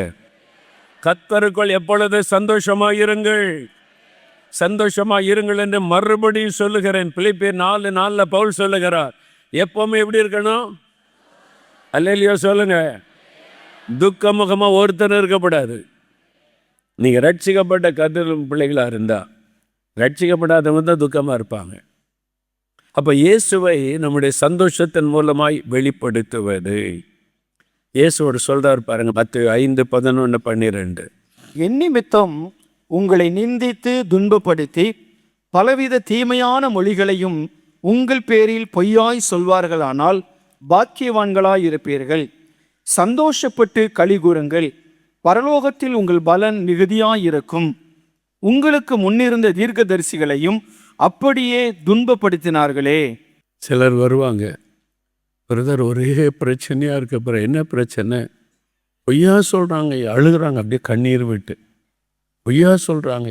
எங்கள் வீட்டுக்குள்ளே, நான் வேலை செய்கிற இடத்துல, வசிக்கிற இடத்துல பொய்யானதை சொல்கிறாங்க. ஏசு என்ன சொன்னார்? பொய்யா சொன்னால் என்ன பண்ணணுமோ? நீங்கள் துக்கப்பட்டு அழணும். அப்படி சொன்னாரா? யாராவது உங்களை பொய்யா குற்றம் சாட்டி, உங்களை அவமானப்படுத்தி, பொய்யான காரியத்தை சொல்லி வேதனைப்படுத்தினா நீங்கள் துக்கப்பட்டு அழுது கொண்டே இருக்கணும். அப்படி சொன்னாரா? சொல்லுங்க. அப்போ என்ன சொன்னார்? நம்ம என்ன செய்கிறோம்? இயேசு சொல்கிறதெல்லாம் ஒதுக்கி வச்சுட்டு இயேசு சொல்கிறத நம்ம கேட்குறதே இல்லை. இதுதான் ப்ராப்ளம், நம்முடைய பிரச்சனை. இந்த சூழ்நிலையில் நம்ம எப்படி இருக்கணும்னு இயேசு சொல்லி கொடுக்கிறார். ஆமேன்னு சொல்லுங்க. பிரச்சனை, பாடு மத்தியில் நீங்கள் அதிக சந்தோஷமாக இருக்கணும். ஆமேன். பொய்யாய் சொன்னால் சந்தோஷப்பட்டு களி கூறுங்கள். சொல்லுங்க சத்தமா. பொய்யா சொல்கிறாங்க, குற்றச்சாட்டான்னு அழுதுகிட்டு இருக்கக்கூடாது. இயேசு அப்படி தானே சொன்னார். இயேசுவை பொய்யா குற்றச்சாட்டினாங்க, பொய்யான குற்றச்சாட்டுகிற ஆட்களை கொண்டு வந்து நிறுத்தினாங்க. அதுக்கு மத்தியில் தான் அவர் பாடுகளை சகித்தார். அப்போ பொய்யா சொன்னால் சந்தோஷப்பட்டு களி கூற சொல்லியிருக்கிறார். அப்படிதான் ஒரு முறை பொய்யானதை எழுதி பேப்பரில் ஒரு மேகசீனில் தாறுமாறாக எழுதி என்னை பற்றி பயங்கர விளம்பரம் பண்ணி தட்டி போடலாம் எழுதி தூத்துக்குடி, திருச்செந்தூர் பஸ் ஸ்டாண்ட்லலாம் வச்சுட்டாங்க. பாருங்கள், மோகன்லாஸ் இப்படி பண்ணியிருக்காரு. நீ ஒன்று ஒரு பத்திரிக்கையாரன் வந்துட்டான், ஒரு பத்திரிக்கை நிருபர் பேட்டி எடுக்கணும் உங்களை. எதுக்கு? இது மாதிரி உங்களை பற்றி சொல்லியிருக்குது, தட்டிலாம் எழுதி வச்சுருக்கு, பேப்பர் நியூஸ்லாம் போட்டிருக்குது, நீங்கள் என்ன சொல்கிறீங்க அப்படின்னு கேட்க பேட்டி எடுக்கணும்னு வந்தான். சரி வா உட்காரு, நானும் ரெக்கார்ட் பண்ணுவேன், நான் என்ன பதில் சொல்கிறேன்னு அப்படியும் பத்திரிக்கையில் போடணும். சரி போடுறேன். அப்படி நானும் ரெக்கார்ட் பண்ணுவேன்னு நாங்களும் ரெக்கார்டிங் வச்சுட்டோம். முதல் கேள்வி என்ன கேட்டேன்னு தெரியுமா? இந்த மாதிரி ஒரு செய்தி வந்த உடனே உடைய மனது எப்படி இருந்தது? இதுதான் பிசாசு எதிர்பார்க்கிற ஒரு காரியம். உங்களுக்கு ஒரு பொய்யான குற்றச்சாட்டு, பாடு, உபத்திரம் வந்த உடனே பிசாசு உடைய மனது என்ன மாதிரி இருக்குன்னு பார்ப்பான். அவன் கேட்ட கேள்வி, ஃபஸ்ட்டு கேள்வி அதுதான். நான் சொன்னேன், நான் ரொம்ப சந்தோஷமாக ஆண்டவரை துதித்து மகிழ்ச்சியோடு அவரை ஸ்தோத்திரம் பண்ணேன் அப்படின்னு. அதனால் அடுத்த கேள்வி கேட்க முடியல. அப்படியே பார்க்குறான், என்னடா இது, நான் ரொம்ப துக்கப்பட்டனாக்கும் வருத்தப்பட்டனாக்கும், இல்லாத போலலாம் என்னை பற்றி எழுதிட்டாங்கன்னு எனக்கு வருத்தமாக்கும் அப்படின்னு நான் அப்படி துக்கத்தை பகிர்ந்து கொள்வேன்னு நினச்சான். பிசாசு அப்படித்தானே எதிர்பார்ப்பான். நான் சந்தோஷப்பட்டு கடி கூர்ந்து ஆண்டவரை துதித்தேன்னு அடுத்த கேள்வி கேட்க முடியல. அப்படியே பார்த்து அது எப்படி முடியும்னு கேட்டா, அதான் இயேசு. எங்களுக்கு இயேசு சொல்லியிருக்கார், பொய்யாய் சொன்னால் சந்தோஷப்பட்டு களி கூறுங்கள். அது உண்மையா இருந்தா நான் வருத்தப்படுவேன். நான் தப்பு பண்ணிட்டேன், பாவம் செய்துட்டு ஆண்டவரை மன்னியும் என்று பொய்யானதை எத்தனை முறை பேசினாலும் நான் ஆண்டவரை துதித்து மகிழுவேன். அப்படின்னா இயேசு எனக்கு சொல்லி கொடுத்திருக்கிறார். அல்லேலூயா சொல்லுங்க. அவன் பேருக்கு 4 கேள்வி கேட்டு ஓடியே போயிட்டான். என் பேட்டியே போடல பேப்பரில். பக்கத்து வீட்டில் ஒரு பிசாசு இருக்கும். உங்கள் வீட்டில் கொஞ்சம் சத்தம் வந்த உடனே வரும், இப்போ மாமியார் திட்டினாங்களோ, இப்போ மருமகள் இப்படி பேசினால, நான் முதல்ல சொன்னேன்ல. என்ன நான் ஒன்றும் பிரச்சனை இல்லை, எனக்கு ரொம்ப சந்தோஷம், எனக்கு நல்ல மருமகளை தந்திருக்கிறார், நல்ல மாமியாரை தந்திருக்கிறார், என்ன ஆண்டவர் சரிப்படுத்தி கர்த்தர் ஸ்தோத்திரம்னு சொல்லுங்கள், பிசாசு ஓடி போயிடும். பக்கத்து வீட்டில் இருக்கிற அந்த பிசாசு உங்கள் வீட்டில் எப்போ சத்தம் கேட்க வந்து பேசலான்னு வரும். ஆமீன் சொல்லுங்க. தெரியுதா? உங்கள் வீட்டுக்கு வர பிசாசு தெரியுதில்ல, அதை விரட்டுங்க முதல்ல, உங்கள் குடும்பம் நல்லா இருக்கும். அதுக்கிட்ட உட்காந்து பேசுனீங்க, இருக்கிற சந்தோஷமும் போயிடும். இயேசுகிட்ட பேச பழகுங்க. ஆமீன் சொல்லுங்க. அல்லேலூயா சொல்லுங்க. பிராக்டிக்கலாக யோசிங்க, வசனம் சொல்லுகிறபடி வாழ ஒப்பு கொடுங்க. அந்த முதல் நூற்றாண்டில் நீரோ மன்னன் அவன் ரோமில் ஆட்சி பண்ணி கொண்டு இருந்தான். ரோமுடைய சாம்ராஜ்யம் தான் அப்போ சர்வாதிகார ஆட்சி. பல தேசங்களை ஆளுகைகளை வைத்திருந்தாங்க. கிறிஸ்தவங்களை ரொம்ப உபத்திரவப்படுத்தினாங்க. அவன் செய்த ஒரு தப்பை மறைக்கிறதுக்கு கிறிஸ்தவங்க மேலே பழி போட்டுறான். கிறிஸ்தவங்க தான் இதுக்கு காரணம்னு சொல்லி கிறிஸ்தவர்களை கொல்லுவதற்கு ஆணையிட்டு விட்டான். அதனால பாவி கிறிஸ்தவர்கள் கொல்லப்பட்டாங்க. குடும்பமாக சிங்கத்துக்கு முன்னால் உயிரோடு போடப்பட்டு அவங்க மிருகங்களினால் வதைக்கப்பட்டாங்க. உயிரோடு கூட தார் ஊற்றி அவங்கள எரித்து அந்த வெளிச்சத்தில் விருந்து சாப்பிட்டு கொண்டிருந்தான். அப்படி கொடூரமான காரியத்தை செய்தான். அவங்கள கொலை பண்ணாங்க, அடித்தாங்க, சித்திரவதை பண்ணாங்க. ஆனால் என்ன நடந்து தெரியுமா? இந்த கிறிஸ்தவங்க யாருமே ஐயோ அம்மா நான் என்ன பண்ணுறது, ஐயோ ஆண்டவர் என்னை காப்பாற்றலே, ஐயோ நான் சாகுறேன்னு யாரும் அபயக்குரல் எழுப்பலை, ஐயோ அம்மா நீ கதறலை. அந்த உபத்திரவ காலத்தில் பாட்டு பாடி ஆண்டவரை சந்தோஷமாக துதித்தாங்க. இதை பார்த்து நீரோ மன்னன் மென்டல் ஆகிட்டான். அவன் பார்த்தா எப்படி இவங்க இவ்வளோ சந்தோஷமாக இருக்காங்க, அடித்தாலும் சந்தோஷமாக இருக்கிறாங்க, தீ கொளுத்தினாலும் சந்தோஷமாக இருக்கிறாங்க, அவனை மிருகத்துக்கு முன்னால் போட்டு அவனை பாட்டு பாடி துதிச்சுக்கிட்டே சாகுறாங்க. எப்படி அவனால் விளங்கி கொள்ள முடியல. அவனுடைய தளபதிகள் சொன்னாங்க, மந்திரிமார் கூட இருந்தவங்க, கிறிஸ்தவங்களை அடித்தா இயேசு எங்களுக்காக அடிக்கப்பட்டார், அதனால் ஆண்டவருக்கு ஸ்தோத்திரம்னு மகிழ்ச்சியோடு துடிக்கிறாங்க. கிறிஸ்தவங்களை வெட்டி கொலை பண்ணால் இயேசு எங்களுக்காக மரித்தார், அவருக்காக மரிக்கிறது பாக்கியம்னு சந்தோஷமாக துதித்து கொண்டே மரிக்கிறாங்க. உங்களை கொடுமைப்படுத்தினா இயேசுவை இப்படி தான் வேதனைப்படுத்தினாங்க, அவருக்காக பாடுபடுவது பெரிய பாக்கியம்னு பாட்டு பாடுறாங்க. அப்போ புரிந்து கொள்ளவே முடியல அவனால். எப்படி இவங்களை துக்கப்படுத்துறது? என்ன பண்ணாலும் சந்தோஷமாக இருக்கிறாங்க, என்ன உபத்திரவு பண்ணாலும் மகிழ்ச்சியாக இருக்கிறாங்க, எப்படி இவங்களை துக்கப்படுத்துவது? அவனால் கிறிஸ்தவங்களை துக்கப்படுத்த முடியல. ஆமீன் சொல்லுங்க. உங்களை யாருமே துக்கப்பட விடக்கூடாது. என்ன நடந்தாலும் நீங்கள் மகிழ்ச்சியோடு ஆண்டவரை துதிக்கணும். சோக முகத்தோடு இருக்கக்கூடாது.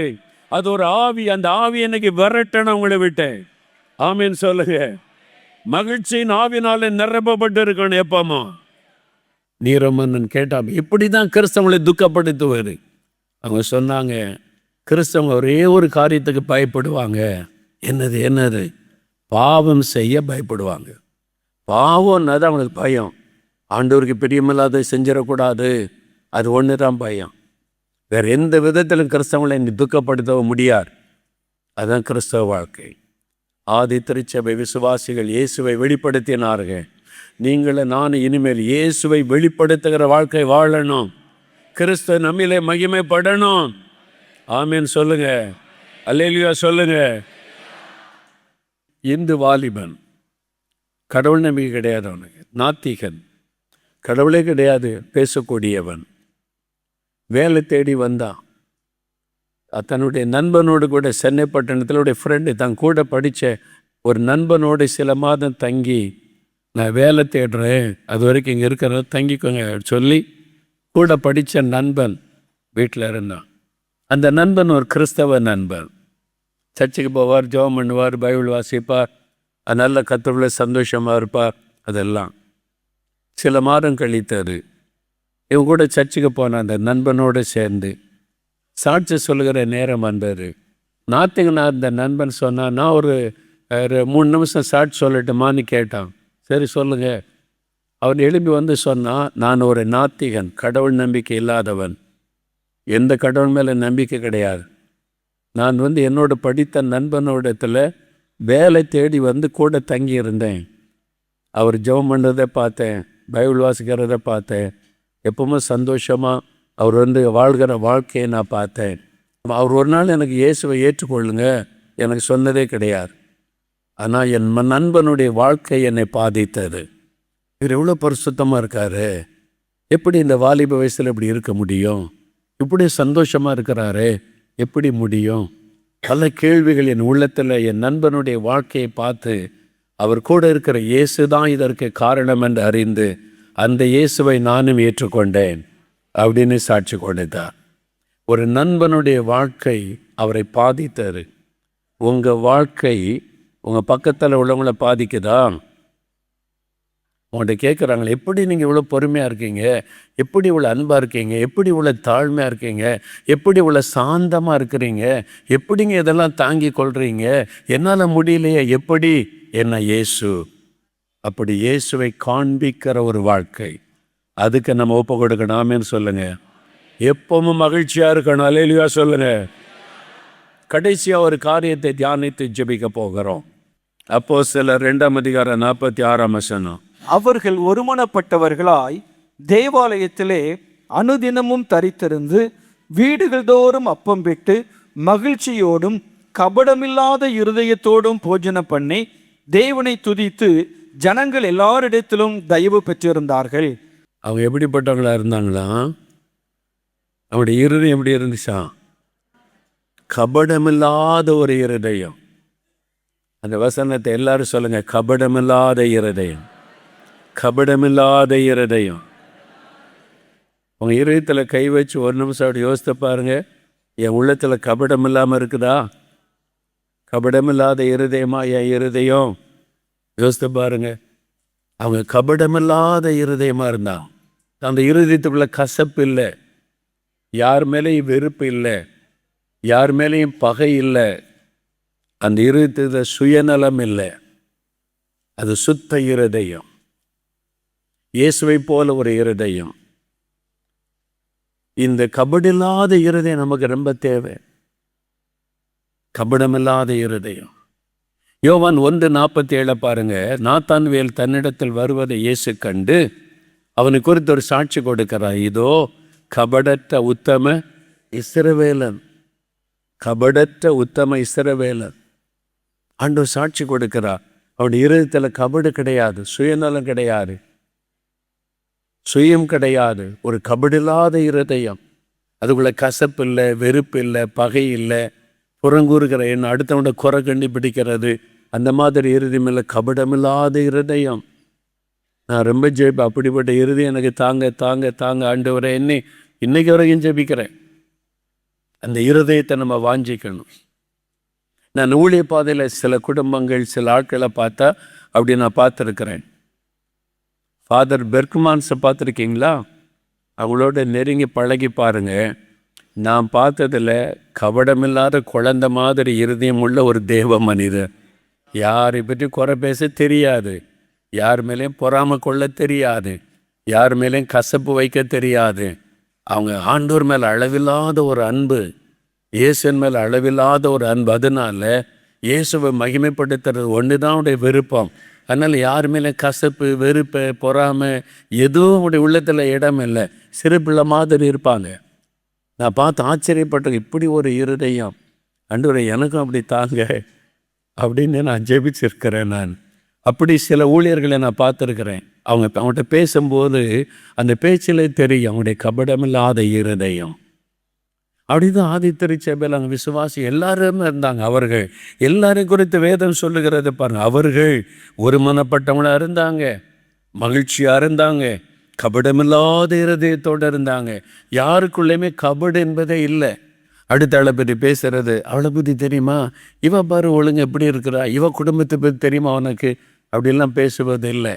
எல்லாருக்குடைய மகிழ்ச்சியாக, சந்தோஷமாக, தாழ்மையாக, நடந்து கொள்கிற கபடமில்லாத ஒரு இருதயம் இல்லை, ஆண்டவர் சாட்சி கொடுக்கிறார். அப்போ மனுஷனுடைய இருதயம் எப்படி இருக்குதா? இயேசு சொல்கிறார் பாருங்களேன், ஒப்பிட்டு பாருங்கள், கபடமில்லாத இருதயம். இயேசு எச்சரிக்கையாக சொல்கிறார்ல, மனுஷனுடைய இருதயம் எப்படி இருக்கா? மார்க் 7ஆம் அதிகாரம் 21, 22 வசனம் வாசிங்க. எப்படி எனில் மனுஷருடைய இருதயத்துக்குள்ளிருந்து பொல்லாத சிந்தனைகளும் விபச்சாரங்களும் வேசித்தனங்களும் கொலைபாதகங்களும் களவுகளும் பொருளாசைகளும் துஷ்டத்தனங்களும் கபடும் காம விகாரமும் வன்கண்ணும் தூஷணமும் பெருமையும் மதிகேடும் புறப்பட்டு வரும். அடுத்த வசனம், பொல்லாங்கனவைகளாய இவைகள் எல்லாம் உள்ளத்திலிருந்து புறப்பட்டு மனுஷனை தீட்டுப்படுத்தும் என்றார். பார்த்தீங்களா? இயேசு சொல்ல ஒரு மனுஷனுடைய இருதயம் எப்படி இருக்குன்னு சொல்லி.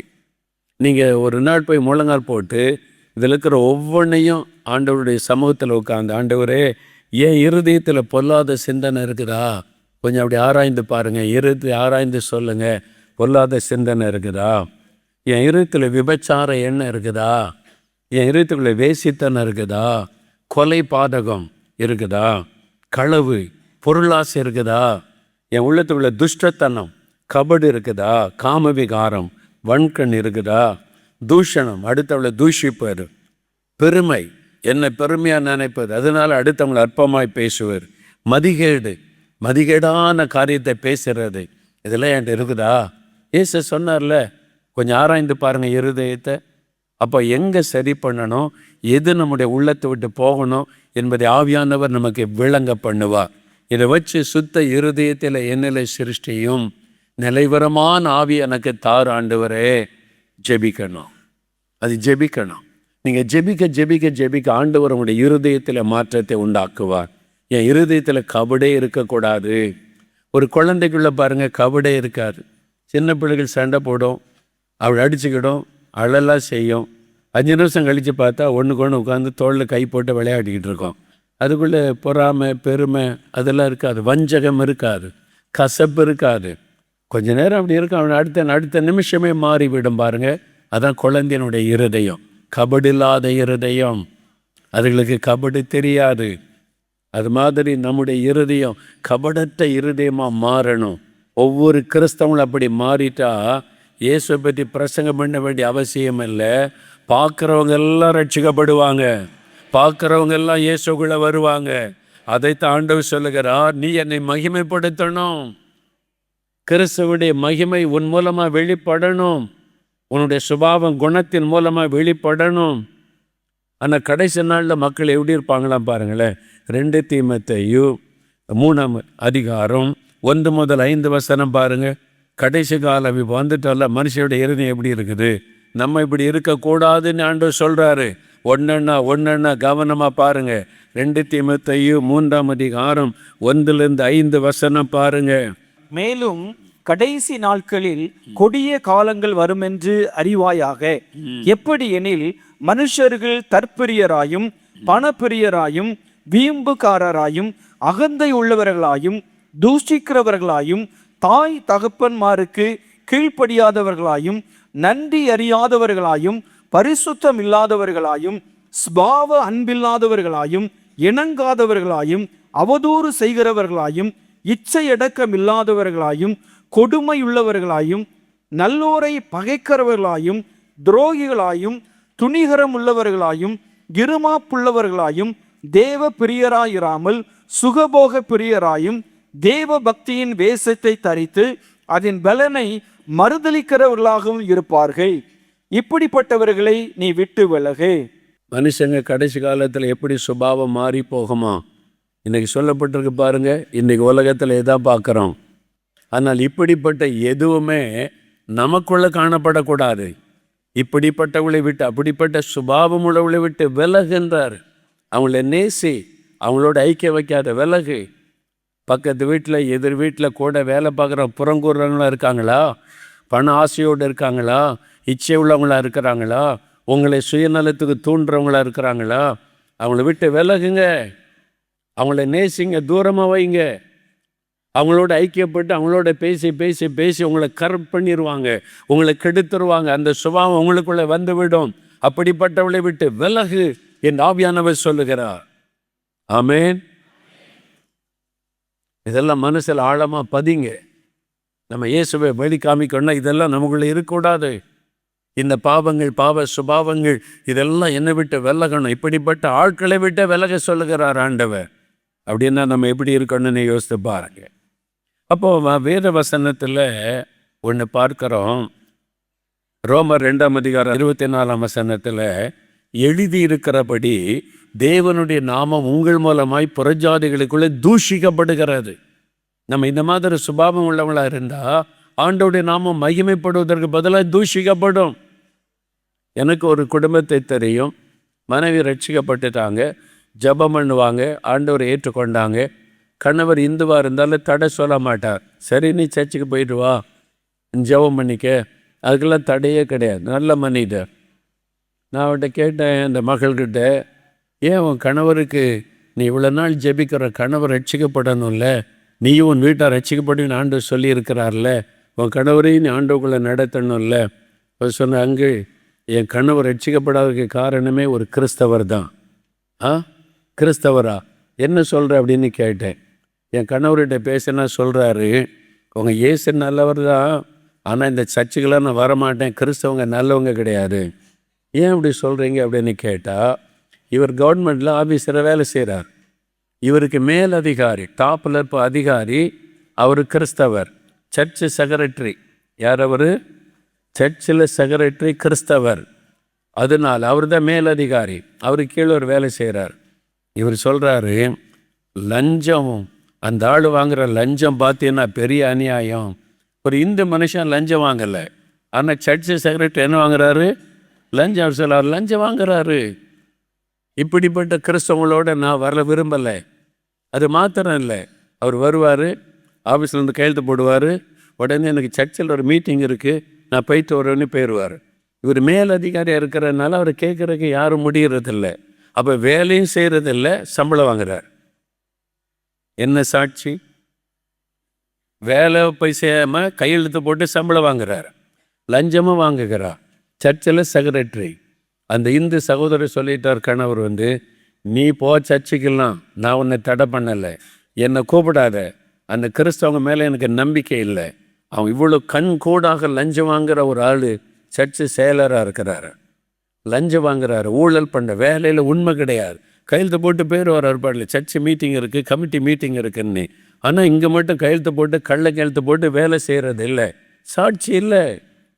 அப்போ இயேசுவை காண்பிக்கிறதுக்கு பதிலாக இயேசுவின் நாமம் தூஷிக்கப்படுகிறது. எழுதியிருக்கிறபடி உங்கள் மூலமாய் கிறிஸ்துவின் நாமம் உங்கள் மூலமாய் தூஷிக்கப்படுகிறது. சென்னையில் ஒரு பிஸ்னஸ்மேன் இருக்கிறார், தொழில் செய்கிறவர், நல்ல பிஸ்னஸ் செய்கிறவர்.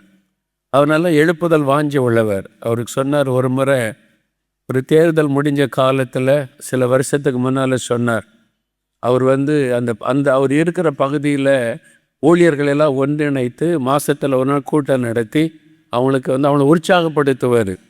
அவங்களுக்கு நல்ல உணவு கொடுத்து, கிஃப்ட் கொடுத்து, நல்ல ஊழியம் செய்யுங்க அப்படின்னு. அவர் இந்த பிஸ்னஸ் மேனுக்கு அது மாதிரி வாஞ்ச ஊழியத்தின் மேலே, சபை மேலே வளரணும்னு. அதனால் எல்லாருக்கும் இவர் மேலே மரியாதை, இவர் நமக்கு நல்ல உதவியாக இருக்கிறார் சபைக்குன்னு சொல்லி.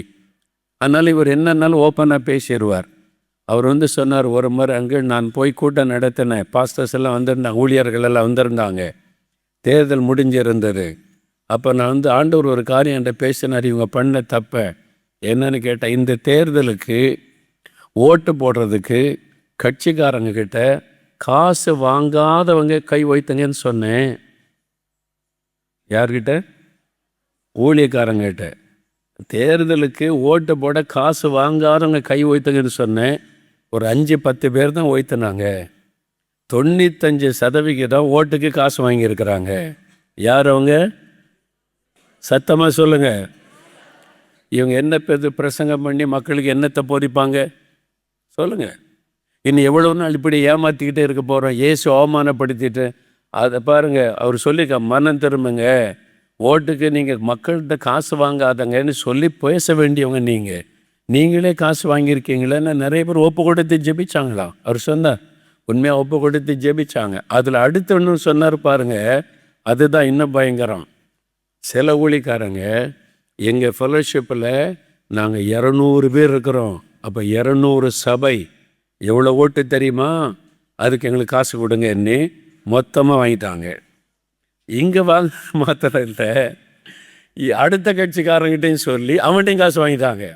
இப்போ இதை கேள்விப்பட்ட இந்த அரசியல்வாதி என்ன சொல்கிறான்னா, இவங்கள மாதிரி திருடங்க யாருமே கிடையாது, எங்களை அரசியல்வாதியை விட மோசமான திருடங்களாக இருக்காங்க. அப்போ ஒரு ஆள்கிட்ட காசு வாங்கினா என்ன சொல்லியிருக்கணும், நாங்கள் ஏற்கனவே ஒருத்தர்கிட்ட வாக்கு கொடுத்துட்டோம், ஓட்டு போடுவோன்னு, நீங்கள் எங்களுக்கு காசும் தர வேண்டாம், உங்களுக்கு ஓட்டம் போட முடியாதுன்னு சொல்லியிருக்கணும்ல. அப்போ அதில் உண்மையாக இருக்கணும்ல, காசு வாங்கினாலே அது உண்மையாக இருக்கணும்ல. அவன் சொல்கிறான், அரசியல்வாதி எங்களை விட திருடங்கையா இவங்க, இனிமே அவங்களுக்கு இயேசுவை பற்றி சொல்ல முடியும்னு நினைக்கிறீங்க? இந்த அரசியல்வாதிகளுக்கு இயேசுவை பற்றி சொல்ல முடியுமா? சொல்லுங்க. இயேசுவை அவமானப்படுத்தி விட்டு என்னையா ஊழியம் செய்கிறோம், இயேசுவை கேவலப்படுத்தி விட்டு என்ன பிரசங்கம் பண்ணுகிறோம், இயேசுவை அவமானப்படுத்தி கேவலமாய் பண்ணிவிட்டு என்ன ஃபெலோஷிப் கொண்டு நடத்துகிறோம்? இனிமே எவ்வளவு காலம் இப்படி ஏமாற்றி கொண்டு இருக்க போகிறோம்? ஆண்டவர் பார்த்து கொண்டு அமைதியா இருப்பார் நினைக்கிறீங்களா? உண்மை இல்லாத ஊழியக்காரர்கள். ஆனால் ஆண்டவர் சொல்லாரு, உத்தமமும் உண்மையான ஊழியக்காரன் தான் பரலோகத்துக்குள்ள போக முடியும். ஓட்டுக்கு காசு வாங்குகிறவனும் அரசியல்வாதிடத்தில் பணம் வாங்கி ஏமாத்துகிற ஊழியக்காரனே, நரகத்தின் வாசல் உனக்கு திறக்கப்பட்டிருக்கிறது என்பதை அறிந்து கொள். மக்களை ஏமாத்தலாம், உன்னை அழைத்த தேவனை ஏமாற்ற முடியாது. பணத்துக்காக இயேசுவை வியாபாரம் பண்ணுவீங்களா, விற்று போடுவீங்களா? யூதாசை விட மோசமானவர்களாய் வாழுகிறோமே. இன்னும் எவ்வளவு நாள் இப்படி வாழ போகிறோம்? இயேசு அவமானப்படுத்தி விட்டு யோசிங்க. இன் ஹவ் லாங்? ஏன் எழுப்புதல் வர மாட்டேங்குது? பாண்டவர் பார்த்தாரு, இவங்களை நம்பி பிரயோஜனம் இல்லை, இவங்களால ஒன்றும் பண்ண முடியாது. ஒரு பக்கம் திருட்டுத்தனம் பண்ணிக்கிட்டே இருக்காங்க, உண்மை இல்லாமலே இருக்காங்க, சண்டை போட்டுக்கிட்டே இருக்காங்க, சுயநலமாக இருக்கிறாங்க, அவங்க என்ன வியாபாரம் பண்ணி விற்கிறதுக்கு ரெடியாக இருக்கிறாங்க. இவங்க வேண்டான்னு இந்துக்களையும் இஸ்லாமியர்களையும் ரட்சித்தை எழுப்பி அவங்களை செபிக்க வைத்து கர்த்தர் எழுப்ப ஆரம்பிச்சிட்டார். ரட்சிப்பு வேறொரு இடத்திலிருந்து வர ஆரம்பித்து விட்டது. தெரியுமா உங்களுக்கு? சபை சபை சபை இந்த ஆண்டவர் எதிர்பார்த்து ஏமாற்றப்பட்ட நிலைமையில் இன்னைக்கு வெளியில் இருக்கிற மக்களை எழுப்ப ஆரம்பித்து விட்டார். முந்தினோர் பிந்தினோராயும் பிந்தினோர் முந்தினோராயும் இன்னும் அவங்க எழுப்பிட்டாங்க. நிறைய இந்துக்கள் ரட்சிக்கப்பட்டு இப்போதாங்க ரட்சிக்கப்பட்டாங்க. 6 மாதம் கூட ஆகலை, 3 மணி நேரம் ஜெபிக்கிறாங்க எழுப்புதலுக்காய். இப்போ தான் ரட்சிக்கப்பட்டாங்க, 6 மாதம் ஆகுது. குடும்பத்தோடு போய் ஊழியம் செய்கிறாங்க, வீடு வீடாக குழந்தைகளையும் கூட்டிகிட்டு போய் வீடு வீடாக சுவிசேஷம் அறிவிக்கிறாங்க. எழுப்பிட்டார் ஆண்டவர். எழுப்புதல் தடைபடாது. ஆண்டவர் வேற ஆளை வச்சு தன் காரியத்தை நிறைவேற்ற ஆரம்பித்து விட்டார். விழித்து கொள்ளுங்க சபையே, ஊழியர்களே விழித்து கொள்ளுங்க, இல்லாவிட்டால் ஏமாற்றப்பட்டு போவீங்க. வருகையில் ஏமாற்றப்பட்டு போவீர்கள். பொல்லாத இந்த ஊழியக்காரனை இந்த அழுகையும் பற்கடிப்பும் உள்ள இடத்திலே தள்ளி போடுங்கள் என்று ஆண்டவர் சொல்லுகிறாரே மத்தேயு 25 அதிகாரத்திலே. அது உங்களுக்கு நடந்துவிடும். உத்தம உண்மையான ஊழியக்காரனாய் சாட்சியாய் வாழ ஒப்பு கொடுங்க. பணத்துக்காக இயேசுவை விற்று போடாதுங்க. நம்ம ஜாக்கிரதையாய் மனம் திரும்பணும். அப்ப ஆண்டவர் என்ன சொல்லுகிறார்? நீ கிறிஸ்துவை மகிமைப்படுத்துவதற்கு தெரிந்து கொள்ளப்பட்டவன். என்னில் இயேசு மகிமைப்படுகிறாரா? என் சபையில் இயேசு மகிமைப்படுகிறாரா? என் ஊழியத்தில் இயேசு மகிமைப்படுகிறாரா? மற்றவங்க நம்மளை குறித்து என்ன சாட்சி சொல்லுகிறார்கள்? மற்றவங்க மத்தியில் இயேசுவின் நாமம் நம் மூலமாய் மகிமைப்படுகிறதா? யோசிங்க, சிந்திங்க. அப்போ நமக்குள்ள ஒரு நற்குணம் உண்டாகணும். நற்குணசாலிகள். அந்த வசனம் எனக்கு ரொம்ப பிடிக்கும். அப்போஸ்தலர் 17ஆம் அதிகாரம் 11ஆம் வசனம் வாசிங்க. அந்த பட்டணத்தார் மனோவாஞ்சையாய் வசனத்தை ஏற்றுக்கொண்டு காரியங்கள் இப்படி இருக்கிறதா என்று தினந்தோறும் வேத வாக்கியங்களை ஆராய்ந்து பார்த்ததினால் தெசலோனிக்கையில் உள்ளவர்களை பார்க்கிலும் நற்குணசாலிகளாய் இருந்தார்கள். பெரேயா பட்டணத்தாரை பற்றி சாட்சியாய் எழுதப்பட்டிருக்கிற வார்த்தை. தெசலோனிக்க பட்டணத்திலேயும் ரட்சிக்கப்பட்ட தேவ பிள்ளைகள் இருக்கிறாங்க, சீஷர்கள் இருக்கிறாங்க. தெசலோனிக்க பட்டணத்திலேயும் இருக்கிறாங்க. பெரேயா பட்டணத்திலேயும் சீஷர்கள் இயேசுவை பின்பற்றக்கூடிய சகோதர சகோதரிகள் இருக்கிறாங்க. இப்போ வசனம் என்ன சொல்லுகிறது?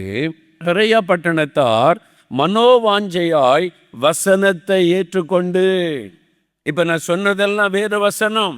கர்த்தருடைய வசனத்தை தான் உங்களுக்கு பேசி இருக்கிறேன். ஆண்டவருடைய வசனத்தை தான் விளக்கி சொல்லி இருக்கிறேன். அந்த வசனத்தை நீங்கள் ஏற்றுக்கொள்ளும் போது உங்களுக்குள்ள மாற்றம் வரும். நீங்க அதை ரிஜெக்ட் பண்ணினால் அந்த வசனத்தை ஏற்றுக்கொள்ளாமல் போகும்போது உடைய இருதயம் கடினப்படும். இந்த வசனத்தை அவர்கள் ஏற்றுக்கொண்டு, காரியம் இப்படி இருக்கிறதா, எங்களுக்கு இதுவரை தெரியாது, இப்படிலாம் வசனத்தில் இருக்குதா ஆராய்ந்து பார்த்து, தினந்தோறும் வேத வாக்கியங்களை ஆராய்ந்து பார்த்தார்கள். தினந்தோறும், எல்லாரும் சொல்லுங்க, எல்லாரும் சொல்லுங்க. தினந்தோறும் சாப்பிடுகிறோம், தினந்தோறும் நம்ம குளித்து நம்மை சுத்தம் பண்ணி கொள்ளுகிறோம், தினந்தோறும் ஆபீஸுக்கு போகிறோம், தினந்தோறும் படிக்கிறோம், நம்முடைய பொறுப்புகளை நிறைவேற்றுகிறோம். அதே மாதிரி தினந்தோறும் ஜெபிக்கிறது மாத்திரம் அல்ல, வேதத்தை தியானிக்கிறது மாத்திரம் அல்ல, அதிகாலையில் எழும்பி வேதத்தை தியானிக்கணும். அது போதாது, வேதத்தை ஆராய்ந்து பார்த்தார்கள். தியானிக்கிறது வேற, ஆராய்கிறது வேற. இரவும் பகலும் கர்த்தருடைய வேதத்தில் தியானமாக இருக்கிற மனுஷன், அது காலையில் எழும்பி முழங்காலில் நின்று வசனத்தை வாசித்து தியானித்து அன்னைக்கு ஆண்டவர் கொடுக்கிற வார்த்தையை ஏற்றுக்கொண்டு அதை தியானிப்பது. சாயங்காலத்தில் ஒரு மணி நேரம் எடுத்துக்கொள்ளுங்க, 2-3 குடும்பமாக உட்காந்து நீங்களே வசனத்தை வாசித்து, இப்படி வசனத்தில் இருக்குதா, அப்போ நம்ம எப்படி வாழணும், இப்படி தான் வாழணும் ஆண்டவர் சொல்லி இருக்கிறாரா, ஆராய்ந்து பாருங்கள். வேதத்தை அவங்க ஆராய்ந்து பார்த்தார்கள். வேத வசனங்களை ஆராய்ந்து பாருங்கள், அதனால் நித்திய ஜீவன் உண்டு என்று உங்களுக்கு தெரியுமே என்று இயேசு சொல்லுகிறார். வேதத்தை தியானிப்பது மாத்திரம் போதாது, ஆராய்ந்து பார்க்கணும். ஒரு காலத்தில் நாங்கள் ரட்சிக்கப்பட்ட ஆரம்பத்தில் ஒவ்வொரு சர்ச்சிலையும் பைபிள் ஸ்டடி இருக்கும், வேத ஆராய்ச்சி கூட்டம். இன்னைக்கு அது இல்லை, வெறும் ஞாயிற்றுக்கிழமை பிரசங்கத்தோடு முடிந்தது. சில சபையில் தான் இருக்குது, ஒரு சில சபையில் தான் பைபிள் வேத ஆராய்ச்சி கூட்டம் வச்சுருக்காங்க. புதன்கிழமை தோறும் பைபிள் ஸ்டடி இருக்கும். அந்த காலத்தில் நாங்கள் ரட்சிக்கப்பட்ட ஆரம்பிக்கோம், சிஎஸ்ஐ சபையில் இருக்கோம், பெந்தேகோஸ்தே சபையில் இருக்கோம், எல்லா சபையிலுமே பைபிள் ஸ்டடி வாரத்தில் ஒரு நாள் இருக்கும். அப்போ வேதத்தை அவங்க நான் நிறைய கற்றுக்கொண்டது அதில் தான். அந்த பைபிள் ஸ்டடிக்கு தவறாமல் போயிடுவேன் நான். அது அழகாக அந்த போதர்கள் வசனத்தை எடுத்து ஸ்டடி பண்ண கொடுப்பாங்க. வசனத்தை அப்படி வியாக்கியானம் பண்ணி வசனத்தின் அர்த்தம் அப்போ தான் நமக்கு புரியும். நான் ஆசீர்வதிக்கப்பட்டவன், எனக்கு இப்போ ஞாபகம் இருக்குது அவங்க போதித்தது. அதே மாதிரி ஒவ்வொரு சபையில் இருக்கும். இன்றைக்கி சில சபையில் தான் இருக்குது, நிறைய சபையில் பைபிள் ஆராய்ச்சி பண்ணுவது இல்லை. அதனால தான் விசுவாசிகள் சும்மா அந்நிய பாஷை பேசினா போதும், நம்ம கூடி மியூசிக் தட்டும்போது அப்படியே தடப்படான்னு அந்நிய பாஷை பேசினா போதுன்னு திருப்தியாய் வாழுகிறோம். அது மட்டும் போதாது, வாழ்க்கையில் கனி வெளிப்படணுமானா வேதத்தை ஆராய்ந்து பார்க்கணும். அவங்க பாருங்க, பெரையா பட்டணத்தார் வசனத்தை ஏற்றுக்கொண்டு காரியங்கள் இப்படி இருக்கிறதா என்று தினந்தோறும் வேத வாக்கியங்களை ஆராய்ந்து பார்த்ததினால் தெசலோனிக்கேயில் உள்ளவர்களை பார்க்கிலும் நற்குணசாலிகளாயிருந்தார்கள். எல்லாரும் சொல்லுங்க, நற்குணசாலிகள். சத்தமா சொல்லுங்க, நற்குணசாலிகள். நீங்க எப்படி இருக்க விரும்புறீங்க? நற்குணசாலிகள். அல்லேலூயா சொல்லுங்க. கபடற்ற இருதயம் உள்ளவர்கள். இதெல்லாம் வசனத்தை பதிங்க உள்ளத்தில் ஆழாம. கபடற்ற இருதயம் எனக்கு வேணும் ஆண்டவரே, நான் வேதத்தில் சொல்லப்பட்டபடி நற்குணசாலியா இருக்கணும், நற்குணசாலியா இருக்கணும். வசனம் ஆராய்ந்து பாருங்க. அப்போ இப்போ இதான் வசனத்துக்கு அர்த்தமா? அப்போ நான் இப்படி வாழணுமா? ஆண்டவரே எங்களை ஒப்பு கொடுக்குறோம். அந்த வசனம் உடைய வாழ்க்கையை மாற்றும், புடமிடும், சுத்த பொன்னாக மாற்றும். உங்களுடைய லைஃபை சேஞ்ச் ஆகும். உங்களுடைய கிறிஸ்துவின் சுபாவம் உங்களுக்குள்ளே உண்டாக ஆரம்பிக்கும். வசனம் அது ஆராய்ந்து பார்க்கும்போது நற்குணசாலிகள். எத்தனை பேர் நற்குணசாலியாக இருக்க விரும்புகிறீங்க? இயேசுவை வெளிப்படுத்த எத்தனை பேர் விரும்புகிறீங்க? நான் கிறிஸ்துவை என் மூலமாக மகிமைப்படுத்தணும், கிறிஸ்துவின் மகிமை என் மூலமாக வெளிப்படணும். நமக்காக உயிரையே கொடுத்தவர், ஜீவனையே கொடுத்தவர், ரத்தம் சிந்தி நம்மை மீட்டவர். அவர் எதிர்பார்க்கிற ஒரு காரியம் என்ன? நீங்கள் எனக்காய் கனி கொடுக்கணும். பவுல் சொன்னார்ல, இயேசுவோடு கூட சிலுவையில் அறியப்பட்டேன், ஆயினும் நான் பிழைத்திருக்கிறேன். இனி நான் அல்ல, கிறிஸ்து. நான் அல்ல, இயேசு எனக்குள் பிழைத்திருக்கிறார். அந்த அனுபவத்துக்குள்ளே நம்ம வரணும். கிறிஸ்தவன் தன் ஆசை இச்சைகளை சிலுவையில் அறைந்திருக்கிறார். உலகம் அவனுக்கு சிலுவையில் அறையுண்டிருக்கிறது. அந்த வசனம் நம்முடைய வாழ்க்கையில் நிறைவேறணும். நம்ம எல்லாரும் எழுந்து நிற்போம். கிறிஸ்து மகிமைப்படணும். என் வாழ்க்கையின் மூலமாய், என் மூலமாக இயேசு மகிமைப்படணும். என்னில் இயேசு மகிமைப்படணும். இயேசுவே, என்னில் நீங்கள் மகிமைப்படணும். என் வாழ்க்கை மூலமாக நீங்கள் மகிமைப்படணும். நீங்கள் மகிமைப்படுகிற ஒரு வாழ்க்கை நான் வாழணும். இயேசுவை மகிமைப்படுத்துகிற ஒரு வாழ்க்கை நான் வாழணும். இயேசுவை காண்பிக்கிற ஒரு வாழ்க்கை நான் வாழணும். ஜெபிங்க ஜெபிங்க, கருத்தை ஒப்புக்கொடுத்து ஜெபிங்க. இயேசுவே நான் விரும்புகிறேன், இயேசுவே நான் விரும்புகிறேன், இயேசுவை மகிமைப்படுத்துகிற வாழ்க்கை வாழ நான் விரும்புகிறேன். உம்முடைய நாமம் தூஷிக்கப்படும்படியாய் நான் நடந்து கொண்ட பாவத்தை மன்னியும் ஆண்டவரே, மன்னியும் ஆண்டவரே. உம்முடைய நாமத்திற்கு ஆண்டவரை இழுக்கை கொண்டு வரும்படியாய், உமக்கு அவமானத்தை கொண்டு வரும்படியாய், உம்முடைய நாமத்திற்கு ஆண்டவரை இழுக்கை கொண்டு வரும்படியாய் நான் செய்த காரியங்களை மன்னியும், நான் நடந்து கொண்ட விதங்களை மன்னியும். என்னை பரிசுத்தப்படுத்துங்க ஆண்டவரே, என்னை பரிசுத்தப்படுத்துங்க ஆண்டவரே. கிறிஸ்துவின் அன்பு எனக்குள்ளே ஊற்றப்படணுமே. பெருமை இல்லாத ஒரு அன்பு, பொறாமை இல்லாத ஒரு அன்பு, தற்பழிவை நாடாத ஒரு அன்பு, சகலத்தை தாங்கிக் கொள்ளுகிற ஒரு அன்பு, சகலத்தை சகித்து கொள்ளுகிற ஒரு அன்பு எங்கள் வீட்டுக்குள்ள ஒரு மனதோடு நான் வாழணுமே. வேலை செய்கிற இடத்துல, சபையில் வசிக்கிற இடத்துல இயேசுவின் அன்புக்கு நான் சாட்சியாக இருக்கணுமே. அந்த அன்பு எனக்கு வேண்டுமே. இயேசுவே அந்த அன்பை எனக்கு தாரும், அன்பை எனக்கு தாரும், அந்த அன்பை எனக்கு தாரும். தேவ அன்பினால் என் உள்ளத்தை நிரப்புங்க ஆண்டவரே. மன்னிக்கிற ஒரு அன்பு, எல்லாவற்றையும் சகித்து கொள்ளுகிற ஒரு அன்பு, விட்டு கொடுக்கிற ஒரு அன்பு, தாழ்த்துகிற ஒரு அன்பு, சாந்தமாயிருக்கிற ஒரு அன்பு எனக்கு வேண்டுமே ஆண்டவரே. எனக்கு அந்த அன்பை தாரும் ஆண்டவரே. இனி நான் துக்க முகத்தோடு இருக்கவே கூடாது, நான் கவலையோடு இருக்கவே கூடாது. நான் இயேசுக்குள்ளே எப்பொழுதும் சந்தோஷமா இருக்கணும், எப்பொழுதும் இயேசுக்குள்ளே மகிழ்ச்சியா இருக்கணும். பரிசுத்த ஆவியானவர் கொடுக்கிற மகிழ்ச்சி எனக்குள்ள இருக்கணும் ஆண்டவரே. துக்கமுகமாக இருக்கவே கூடாது, பயம் இருக்கவே கூடாது. இயேசுவை நான் வெளிப்படுத்த வேண்டும், இயேசு கிறிஸ்து கொடுக்கிற சந்தோஷத்தை வெளிப்படுத்த வேண்டும்.